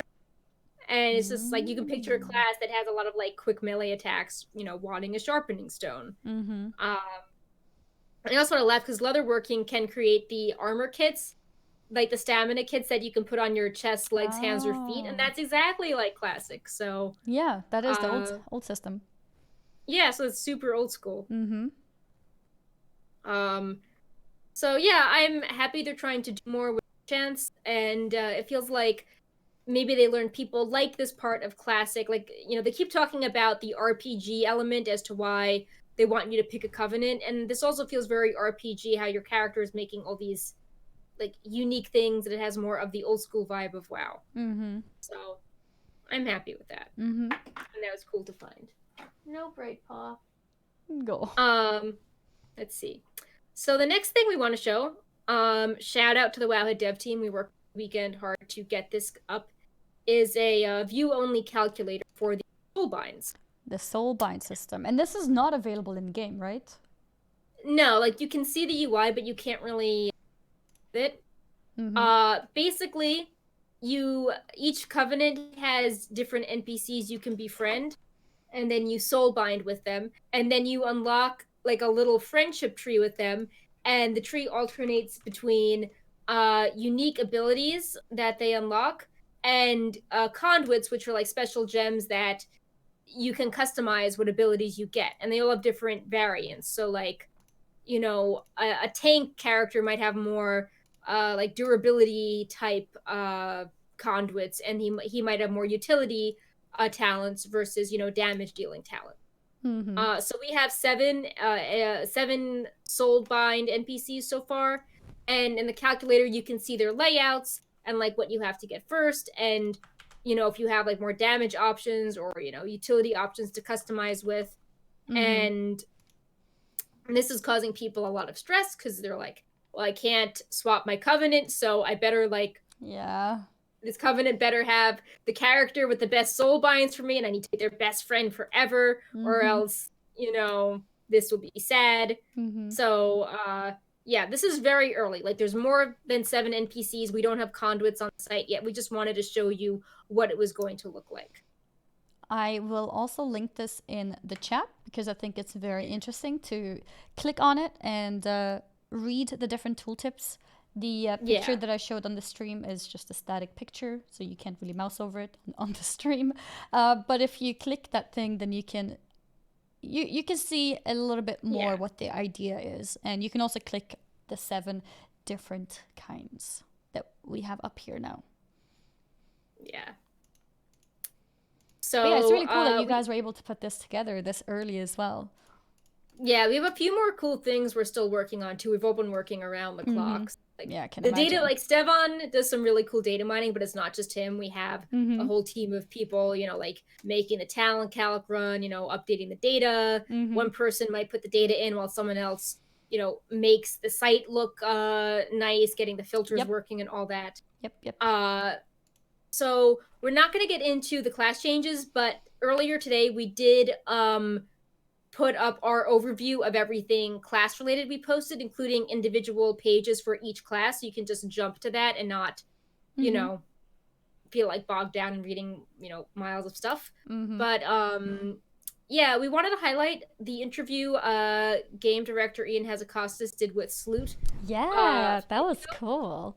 The reason why we didn't do Wowhead Weekly on Thursday didn't make sense to, compete with the game director of WoW talking about the brand new expansion. Mm-hmm. Um, and I thought this interview was really cool because uh, it felt very spontaneous. Like, Sloot is testing specs, and then Ian comes on and was like, hey, so, like, what do you think of them? Like, how does this feel now that you've played the alpha for a few hours? And it felt a lot better than the kind of pre-recorded, Q&As where they just would, like, answer what is, an artifact weapon or what's happening in this patch. Mm-hmm. Uh, like, I thought the GCD exchange was, pretty good. How it actually seemed like a conversation, like maybe that Ian would have with a coworker versus just like, tell us how the GCD works, Ian, and blah blah blah. He writes back. Mm-hmm. So Yeah, the it was a highlights really were, nice interview. Mm-hmm. yeah, highlights were let loot be loot, which means loot might drop less, but there's no Titan forging, war forging, or corruption in Shadowlands. So just, Way. yeah, just get a piece of loot. That's Yes, good. you get a piece of loot, and that is the final form. No ascending of loot. Yeah. Mm-hmm. Then on a more controversial topic, Sloot was like, "Hey, so people are concerned that some covenants might have OP things compared to others, and you can't swap covenants." And Ian was like, "Well, let me tell you, like, covenants don't just have a few things; they have many things. And by the way, you can't swap them." So Yeah. I think what Ian was trying to say is that there's going to be so many things that it wasn't going to be like racials where there's only like two things, but if there's like 100 things tied to them, maybe it all balances out. But I think what most people heard was, like, oh my god, there's a chance for like one covenant to have like everything OP. Yeah. There's even more things I can't get that I'm locked out of. And Ian, I think, even let the word slip, like craftable legendaries were tied to covenants. And you know how people got into a frenzy about Legion legendaries and not having the right one drop. Can you imagine, like, oh, I picked the wrong covenant and now Can't change they it. buffed the legendary and I'm in the wrong. Because that's an issue I, too. yeah. The whole idea of, let's say it's out now and people have been told they can't swap, so they spend like potentially time, money, and everything into it. So they can't really make balancing adjustments later because that would force people to feel like they made the wrong choice and have no chance to go back. Because that's something that he mentioned as well on the whole corruption topic. He admitted in hindsight that corruption should not as they should not Mm-hmm. have been as powerful as it is today. But being like doing that kind of change later after people have spent tons of time trying to farm the ones that they want, or maybe cleansing the corruptions that would potentially end up being stronger later on, or just prioritizing and playing the game, maybe spending lots of gold on BOEs, then you can't really make too drastic changes with the corruptions, because then it's kind of like you just scammed everyone. Right? Right. So making a certain covenant really strong for, let's say, raiding in a raiding environment, and then suddenly changing that to suddenly this other one is stronger in raiding, it would cause so much problems because of the unswappable nature of it. Right. So, and that locks them down, because that means however powerful they decided that they should be at the beginning, day one of the expansion, has to stay, or people will not be happy, or they need to make it Right. swappable. And I mean, we don't want a situation like Azerite where it was talked up a lot, but it was only really testable very late in the test cycle. Because Shadowlands, while it looks really awesome, the process is starting several months later than the BFA process started. Mm-hmm. And when we're talking about things like legendaries, yeah, we know they're coming, but we're not testing legendaries yet. And Mm-hmm. yeah, we're showing the soulbind calculator, but it's clearly not done. Mm-hmm. And like all these things have to work together. And yeah, it's still week one of the alpha, but it's still worth saying that this is starting later in the year than Mm-hmm. BFA testing, and people were worried that BFA testing was late. So Yeah. make sure we have enough time to Mm-hmm. test all these complicated systems. And Ian also mentioned how people don't just race change for an extra 1% crit. Obviously, top end tier raiders Right. do. But on a casual basis, like regular people, like myself, maybe Perk as well, or I don't know, maybe Perk would. But like we wouldn't race change for like a 1% crit difference, right? But I just Right. find it hard to believe that the powers that we get from the covenants will be so minor. And if it's not that minor, then it's a huge problem that they're not swappable. And if it is minor, then what's the point of them? So Right. it's a So little bit of a weird balance that they have to, in that case, try to find. yeah. Yeah, go And ahead. I mean, it's difficult because we haven't actually been able to play much to anything with the covenants. Like we have the data mine covenant abilities, and we, I don't know, 2 a.m. Thursday morning found ways that you can maybe upgrade the abilities in Torghast, but we haven't actually seen them. So I think it would be really good to actually play around with them. Yeah. I know they have like character pre-mades enabled. I think they really need to give people the option to roll different characters in different covenants and play them and be like, okay, like this dungeon felt the same playing a pre-made on different covenants, or oh my god, this felt wildly different. Everyone's going to play this, one covenant now in Mythic Plus. Mm-hmm. But I think that has to be part of the testing, having the covenants be part of pre-made characters. Mm-hmm. Or what about the idea Uh, that all these extra things that you get for the covenants just aren't usable in raiding or Mythic Plus? I mean, that could. Well, you also have PvP. And PvP. Uh, Not well, usable in anything. then it's like, oh well, like this is better for gold making, or like this one is better for alt, or this one's better for farming, a mount in the wild. Like there's always going to be something. Yeah, and that's okay, right? Nobody would Right. complain at a certain Right. Well, covenant. Mm-hmm. yeah. I mean, it's just I think they just need to have this be out there for us Mm-hmm. to test and see how it feels. Mm-hmm. Yeah. Um. I think at the end of the day, that's what we need. We need to test it, so hopefully it gets sent to the alpha or beta really fast. Ian also Yeah. mentioned that with BFA, the Azrites were put in so late in the beta. Mm-hmm. What was it, like a couple of weeks before the release? And Yeah. they had negative feedback. They admitted that, but what they said was because we hadn't seen everything, the whole picture, in the same way that the devs had, they were certain that we would enjoy it better once we play it properly. But if the beta testing time had been longer, then I think they would have taken the feedback more serious. Yeah. We also learned that tier sets are not in 9.0, but they may return later in the expansion. Mm-hmm. This was really cool to hear, especially because we did this big article on Wowhead recently being like, so how did it turn out not having tier sets? Mm-hmm. And it was really popular. And I think that, Ian mentioned some reasons why they like tier sets, like the sense of identity, the art team, the customization. So it would be cool to see that returning. Yeah. And Very people are excited. really excited about that. Mm-hmm. Yeah. Also, this was interesting. They said that some old set bonuses or legendary effects may be part of the crafted legendary system. And they kind of had this like lore background, like, when you're getting the legendary crafted in the tower, this is like, the same tower, the same crafter who made the Lich King's armor, and we're sort of going into like this early cosmic world where maybe that this is where like all the origins of the set bonus. Mm-hmm. So it's like, oh yeah, like that set bonus is returning because like this is where, this is the guy that, I don't know, created all the set bonuses from nowhere.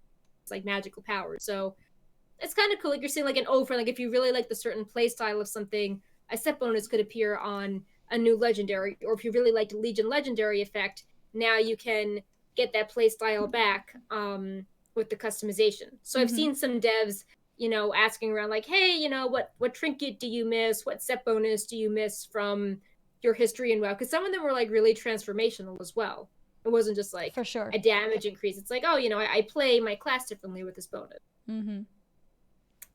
So yeah, I'm curious to see what that will be. Just, not covenant specific crafted legendaries. I think that might be too much. Yeah, I think so too. I think the less things, the better, especially if it involves power. I feel like covenants should mostly be a cosmetic thing, but I guess we'll see. Or at least Yeah. make them swappable. Then that's fine too. Yeah. Mm-hmm. So we also live blogged the Sloot interview, much more stuff in it. But we also want to take some time to go over some lore reveals. We might want to put a spoiler warning up Oh, because these are a mix of data mining as well as an interview T&E did with the lead narrative designer, Steve Denuser. We don't have anything like super conclusive yet, but there's just some interesting food for thought stuff that we wanted to, discuss. Based on the Bolvar model, they asked, what's Bolvar's role, and Bolvar will play a similar role to Khadgar or Magni, kind of like, leading us through the Shadowlands and helping us upgrade stuff. He's kind of like Death Dad. And also they said that there's the unfinished business of his daughter that doesn't know what happened to him. So he has like a personal journey as well. I forgot. Did Talia just think that he died? Yeah. He sent her away, and then she thought that he died. She knew that he died as part of the assault and wrath, but she didn't know that he is now the Lich King. Yeah. Okay. Gotcha. That actually reminds me, there was something on live servers. There's now a dialogue in where Jane is like, "Hey, Talia wants to talk to you, Andrew," and he's like, "Oh, tell her about her father." So I need to cover that on Wowhead. But yeah, going back to that, it's neat how the story like updated to reflect like the week the data mining happened, the story happened too. I think that's cool. Yeah, it's really interesting as well because like you've been telling us and we've been talking about together as well about how Talia was introduced as a character, how it must mean that something will happen with Bolvar, and we thought that maybe it would happen during BFA, but instead it was kind of like the build up for this expansion. Yeah, that's cool how they're intertwined. Indeed. Speaking of the Lich King, it was asked, Arthas is in data mining, Arthas, and Blizzard basically said, they don't want to give him just like a little cameo because he's such a major character. So like they wanted to do right by his story. So that makes you think like, well, if he's important, he's important to Bolvar, he's important to Sylvanas. They're both major characters. I feel like they didn't say he wouldn't be in Shadowlands, so I feel like Arthas could, I don't know, be like a kill Jaden. Like I feel like Arthas has to show up at some point, but they don't want to do some cameo like Ghost of Arthas, haha, crying in a. They want to be like they want really to do something good. properly. Yeah, that's interesting. And I think whatever happened to Warcraft 3, the art, like they were really it's the story of Arthas selling statues of Arthas. They updated his armor, like so. I feel that with this recent focus on Arthas's backstory and how a lot of the releases with the Warcraft universe like tie together thematically, that it would be cool to see Arthas. Tyrande, we learned at BlizzCon, is a big character in Ardenweald. And we also learned that the Teldrassil story will continue and it will get, proper arc. There is some hints that there might be emotional cinematics. There's some on lines. Interesting. Yeah. Like, she makes peace and learns what happened. We also that like we're gonna see maybe like some more lore behind the Night Warrior. So but yeah, it feels like she'll finally get kind of like a satisfying arc. I'm kind of picturing her role as like Jaina, where we finally, get some reflection and cinematics on things that happened before the expansion. Because it doesn't feel good to be like, oh, like all these people died, but maybe like Sylvanas had like a cool mission, and you're like, okay, that feels weird that a whole race of people is now serving a greater good dying. Like it just feels weird to like just feel like a pawn. The next thing is from broadcast text, and it seems that Muzala he was the one whispering to Vol'jin to appoint Sylvanas war chief. Okay. And then in the lore interview, Steve was talking about how the jailer has more allies that we're going to learn more about. So it's like, oh, maybe this guy is the jailer's ally. That would make sense. He's working on behalf of the jailer. Did we always know who it was who whispered? No. So this is new information. Know. Okay. Yeah, it's new info. We learned. So Vol'jin was trying to figure that out in BFA. He's like, who told me to appoint her? And because that was a bad idea. Mhm. And, and who brought me back Yeah. from, death? And when he was going around, like, Juan Samdi was like, he's like, I didn't tell you He to just appoint her. I don't like disapproved. her. Yeah. I Yeah, the remember a Lich lot King of was those like, people I don't like her disapproving. either. Mm-hmm. So Bolgen didn't know, but he was trying to get answers. Gotcha. Okay. Tying all the And things together. yeah, we still don't know who brought him back. There's a lot of speculation that it could be the Arbiter, because, the Arbiter could be like, oh, your soul serves a greater purpose, go back out there, be a Loa, be a god, but we don't know. Mm-hmm. But I assume we will know, seeing that his story's finally continuing. Mm-hmm. As you guys saw, Kael'thas has 2 new models. Yep. He is a raid boss, but he's not just like, oh, evil guy, we're going to kill again. We appear to be trying to rescue him instead of killing him.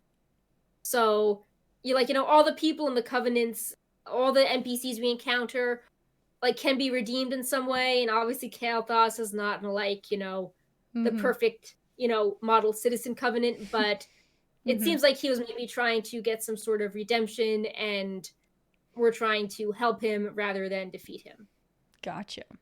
Which and I think you would can be match cool. him with the tombstone transmog for your Yes! cloak. We can be like best friends. Yeah. Yes. Can join his army. We also learned that the Sylvanas Loyalist storyline is basically over.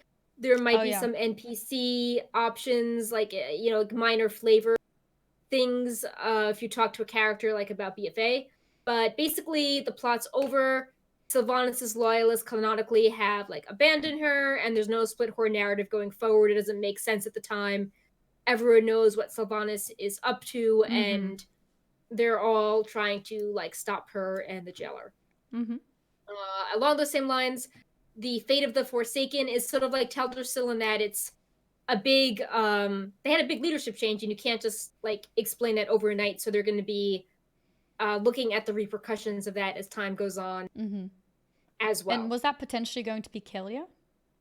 Yeah, so there was a little dialogue in Act where Lillian Voss invites Derek and Kalia to the Undercity, and then Kalia starts trying to help the citizens, including the night elves that got raised as the undead rangers, under Sylvanas' control. So there's a lot to be explored there. It's like, how did the Forsaken identities persist without, Sylvanas, who essentially freed and liberated and created them?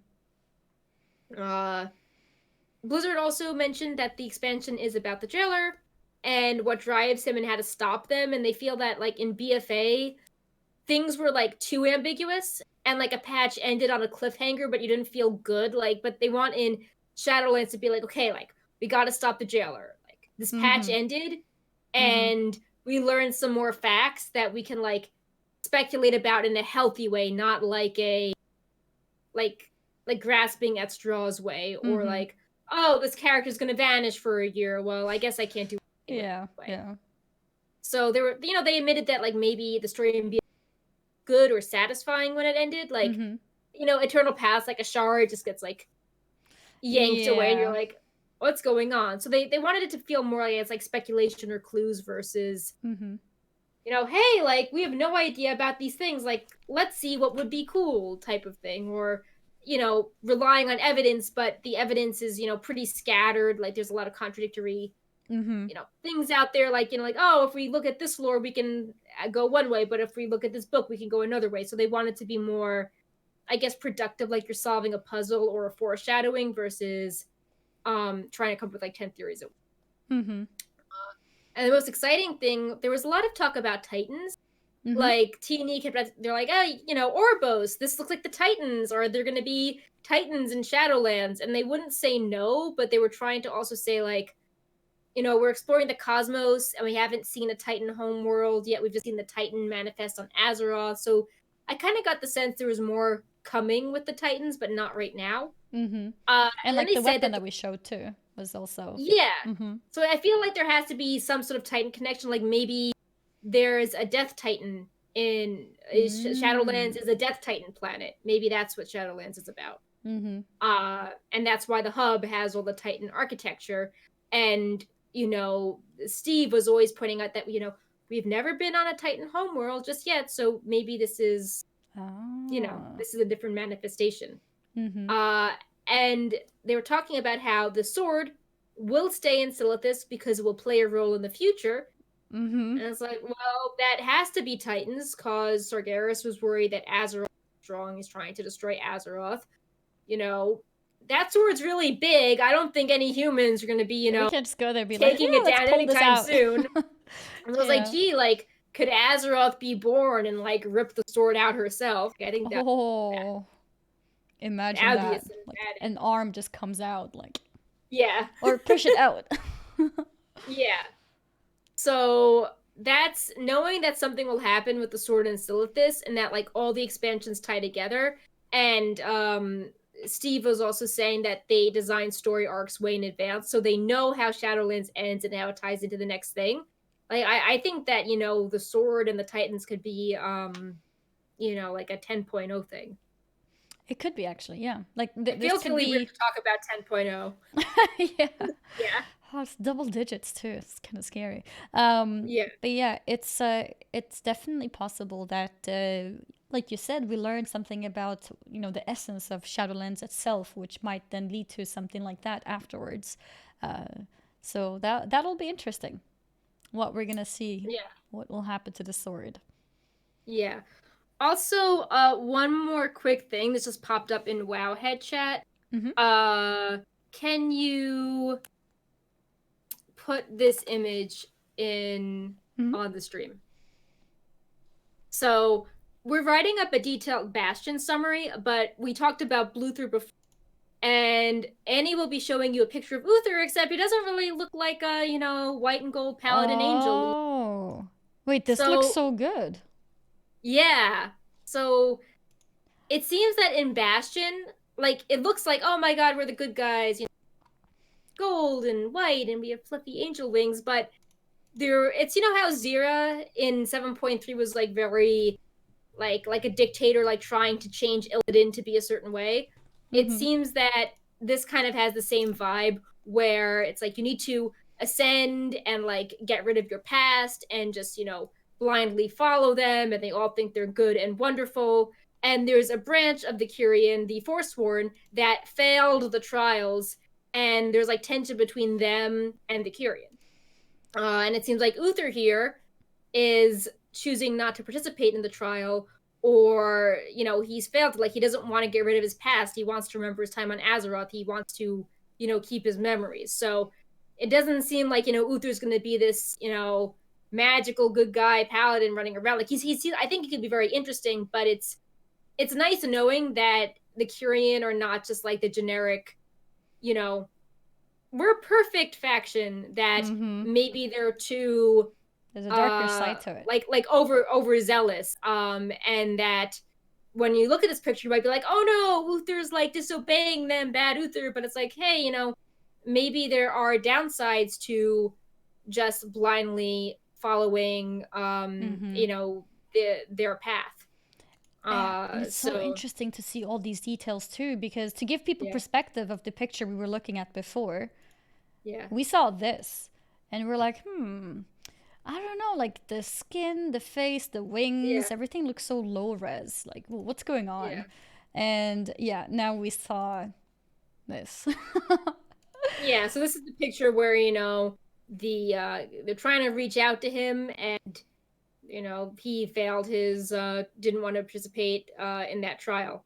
Apparently there's going to be 4 covenant campaigns. So you go through all the zones regardless of your covenant, and then when you're like max level, you pick a covenant, and then there's like more story, like the class campaign, and each of the campaigns we're going to follow a different character based on what you choose. So they strongly hinted that you would learn more about Venthyr and his fate and his choice if you pick the Kyrian covenant. So they're like, it's meant to be like class halls where they all work towards the same story, but you interact with different characters, except it's easier this time because there's, covenants versus 36 specs and 12 classes. So, I assume that, if you pick Kyrian, you could deal with this Dark Angel Venthyr being all emo and questioning, which is cool. Mm-hmm. But yeah, I think that's about it with the spoilers, and we just got a Yep. few miscellaneous things. Sass also mentioned that he was watching chat, but he the last time he messaged me, we didn't have questions at that point, so Mm-hmm. we could put this tag off. I think there's a sub we wanted to read out, and then just go in a few updates. Yes. So right before the last little updates, we want to thank Artist1469 for using his Twitch Prime here and supporting Wowhead. So thank you for that. And now the little updates.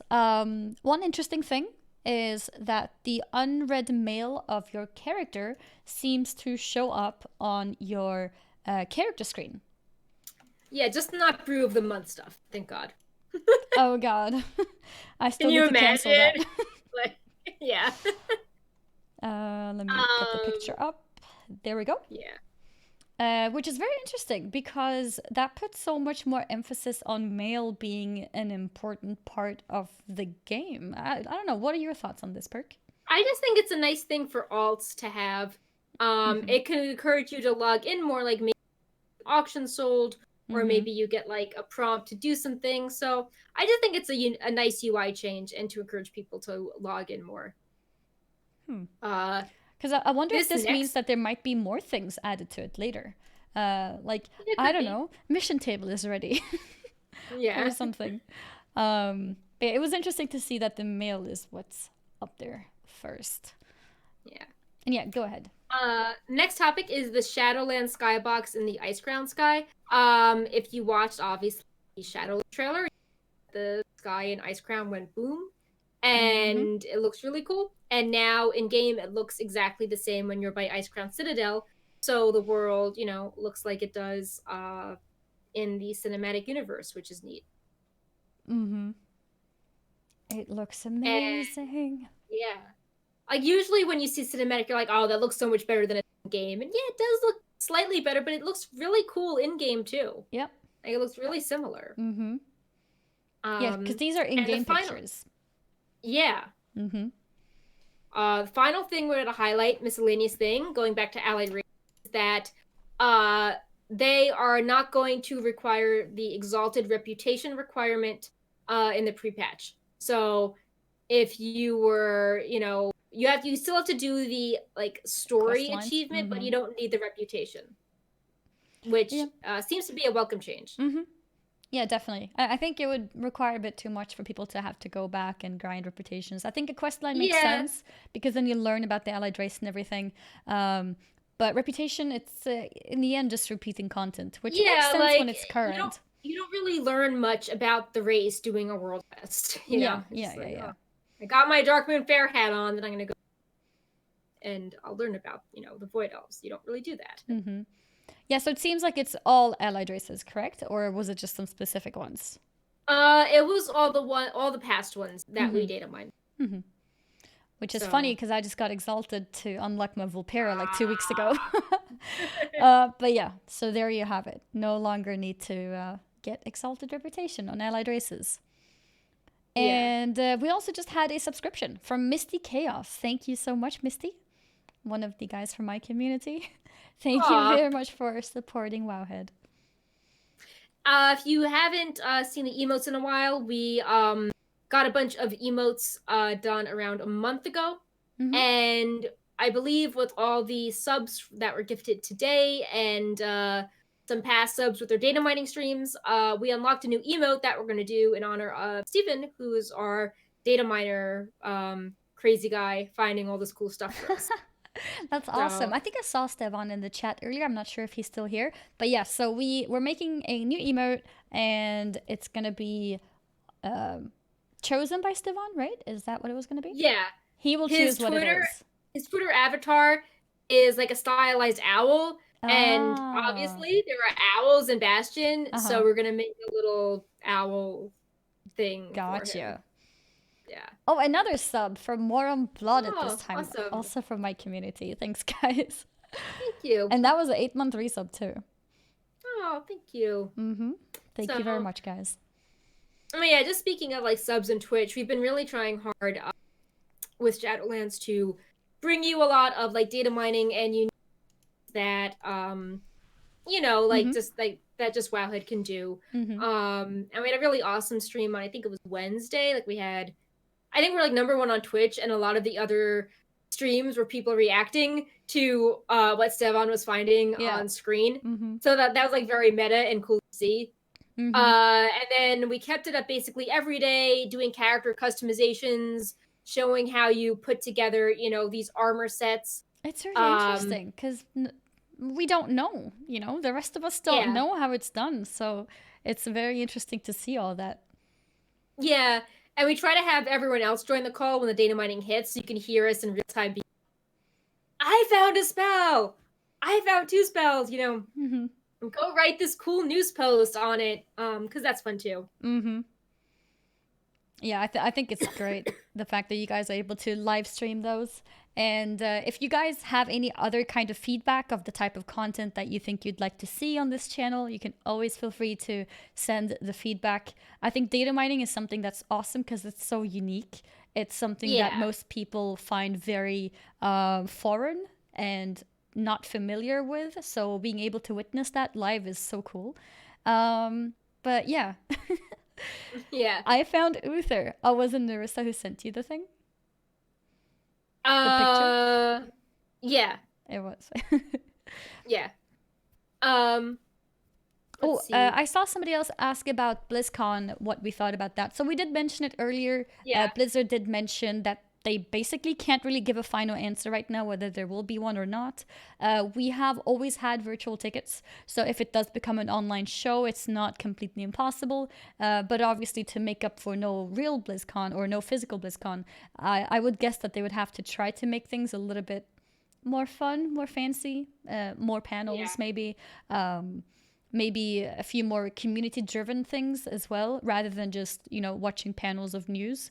I guess we'll see. yeah. We've got a question from Mrs. Alien Rope asking Sass. We love the data mining plans for data miners on their stream, or have a split screen with some more people, or someone take over when someone goes to bed. Probably not right now, just because it was a ton of work just to get Steven doing this, and there's a lot of things that have to go on behind the scenes to support him. And like there's some tools that we can't show because they're proprietary, to Wowhead, or like it just takes a lot of focus. Stevon is focused on the stream, and there have to be other people that aren't on the stream. And when you're on the stream, like you have to make sure you look a certain way, that you're not like ripping your eyes out or dramatically sighing, like, and it Are just you it sure just helps to Stevon have is him. not ripping his hair? I think I'm he's been very joking. like calm and Yeah, he chill, has been. but Mm-hmm. like it's just all of a sudden then it's like then the devs have to start worrying about like light up and setup and all these other things. So we'd like to grow slowly, because it's a lot for one person to do. And like there's some we don't want people to be worrying about like, is their lighting or makeup good, or are they being entertaining, Mm-hmm. when their role is to fix the code in the background to support Stevon. But what we are trying to do is, we like having multiple people on a call with him. Like we think it's cool when he's working and some of us are like chatting in the background. So we're gonna try to do more of that, but like we're all really tired, so we did that on the weekend. But we did that Thursday and Friday, I think. Mm-hmm. As more zones come up, I think we're gonna have people like Anshlin like stream some of the exploration. Like Mm-hmm. I think we streamed Bastion one day, so we want to stream Torghast and stuff like that, Mm-hmm. because it helps us write in the news post. So I think it's cool if you see like the Wowhead person being like, oh, I discovered this. Hey, Stevon, what's this data mining? Oh, this is how the feature works. I'm going to write a post. I think that's cool, but it might be tricky with the data mining for right now. And we've only been doing this for a week, so we want to expand slowly and not burn people out on it. Mm-hmm. Like Stefan on Sunday was like really into the sets, and he wasn't checking chat, and spamming and like, give me the set to post on Wowhead.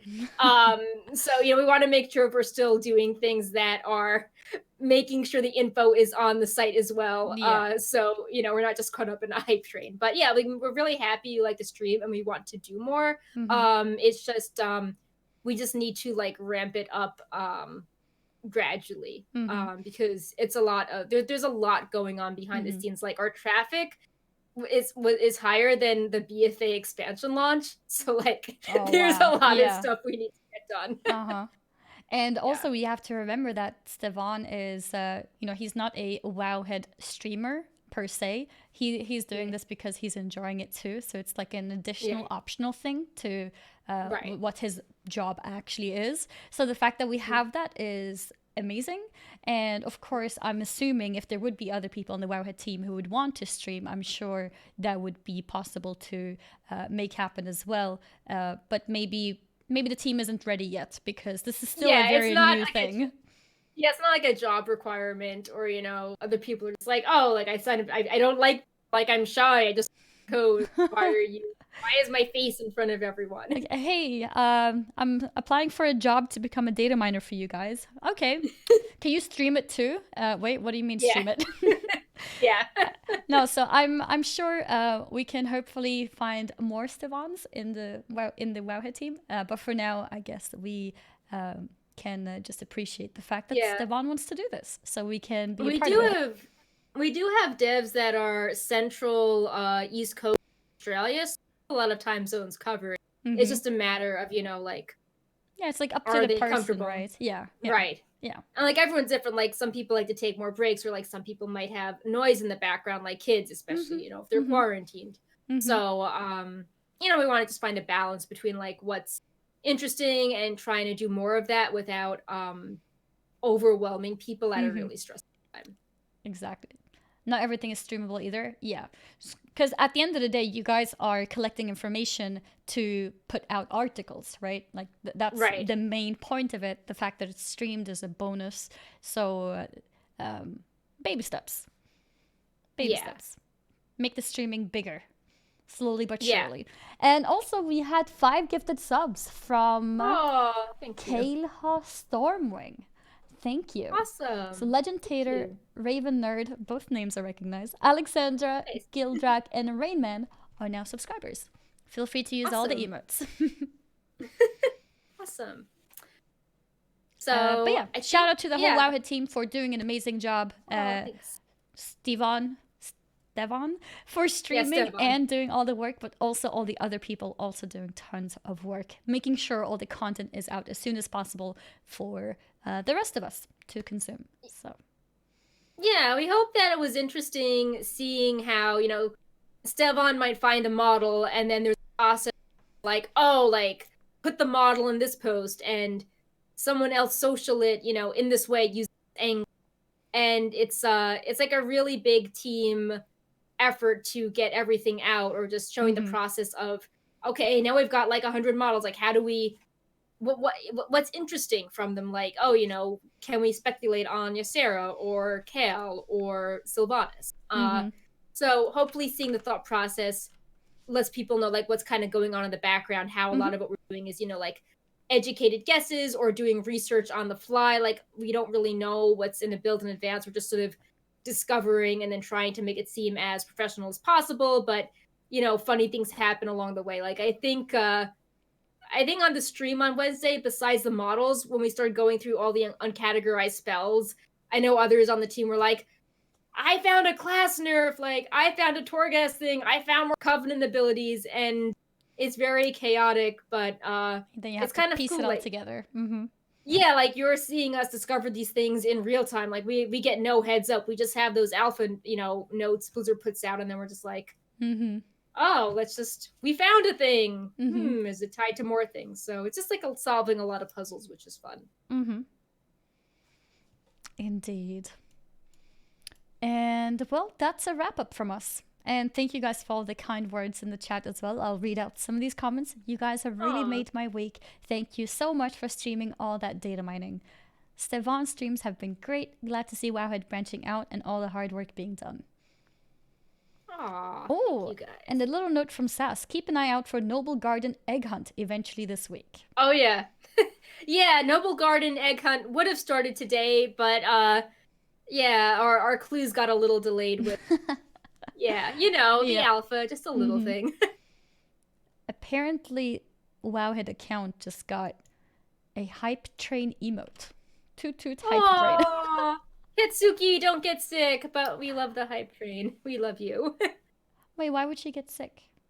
Oh, she's just she's like susceptible to being sick. She's like autoimmune is not that strong, so she's just worried she's getting sick. I hope Aw. she's not getting Okay, sick. hopefully She just not. was saying Sending all tattoo work. blessings and Yeah, good stuff your way. yeah, And yeah, well, that's about it. It's time for yeah, us to go for today. And we'll see you guys again. In the future, it'll be Thursdays as usual. yeah, This was on a different day because last Thursday was in the middle of the whole alpha thing. So we yeah. postponed it to Monday because we didn't want to wait until the next Thursday. So here we are. Yep. Mm-hmm. Wasn't a 3-day show like Aegis was suggesting, but 3 hours, that's pretty good. Um, and yeah, I don't know. I think maybe Stellan will be back tomorrow with more data More mining. data It actually mining. worked out well because he was fixing a lot of tools and didn't have anything to show on the stream. So we're like, oh, well, look, we have a stream anyway. Mm-hmm. So, Mm-hmm. yeah. You're not supposed to tell people that it was accidental. You're supposed to tell people this was, carefully planned. Yes. Stefan knew days ago that he's taking Monday off because, we need to fit in the Wowhead Weekly. This was not an accident. It was very well calculated. Yeah. Oh, as you've seen from the stream, like everything that looks very polished on Wowhead is actually very chaotic and just me like yelling out commands to 500 people in voice chat. Uh-huh. Yeah. Yeah, let's do the not the Wowhead. Yeah. Let's do the high five. Yeah, let's do it. All right. And then it's time to go. All right. 3, 2, 1. Yay, we did it. Yay. For people who don't know, and that's why Aegis is putting the emotes together in the chat as well, we always do a high five when we're ending the session. And high-fiving online is okay, even with social distancing. We're still, not touching. So everything is safe and good. Everyone's happy and safe. Yep. Yep. So and that's it from thanks us. for all the support this past week. Love everyone checking us out. The alpha and hype kind of keeps us hyped, even though we're all super tired to keep us going and finding all this cool stuff for you guys. Mm-hmm. Wash your hands just to be sure. Yes. Okay. Will do. See you, everyone. And thanks for hanging out today, asking questions, supporting, and just being around. We'll see you all next time. And be nice to Stefan tomorrow. Yes, be nice to him. Cheer him on. Yes. Yep. Okay. Bye-bye. Bye.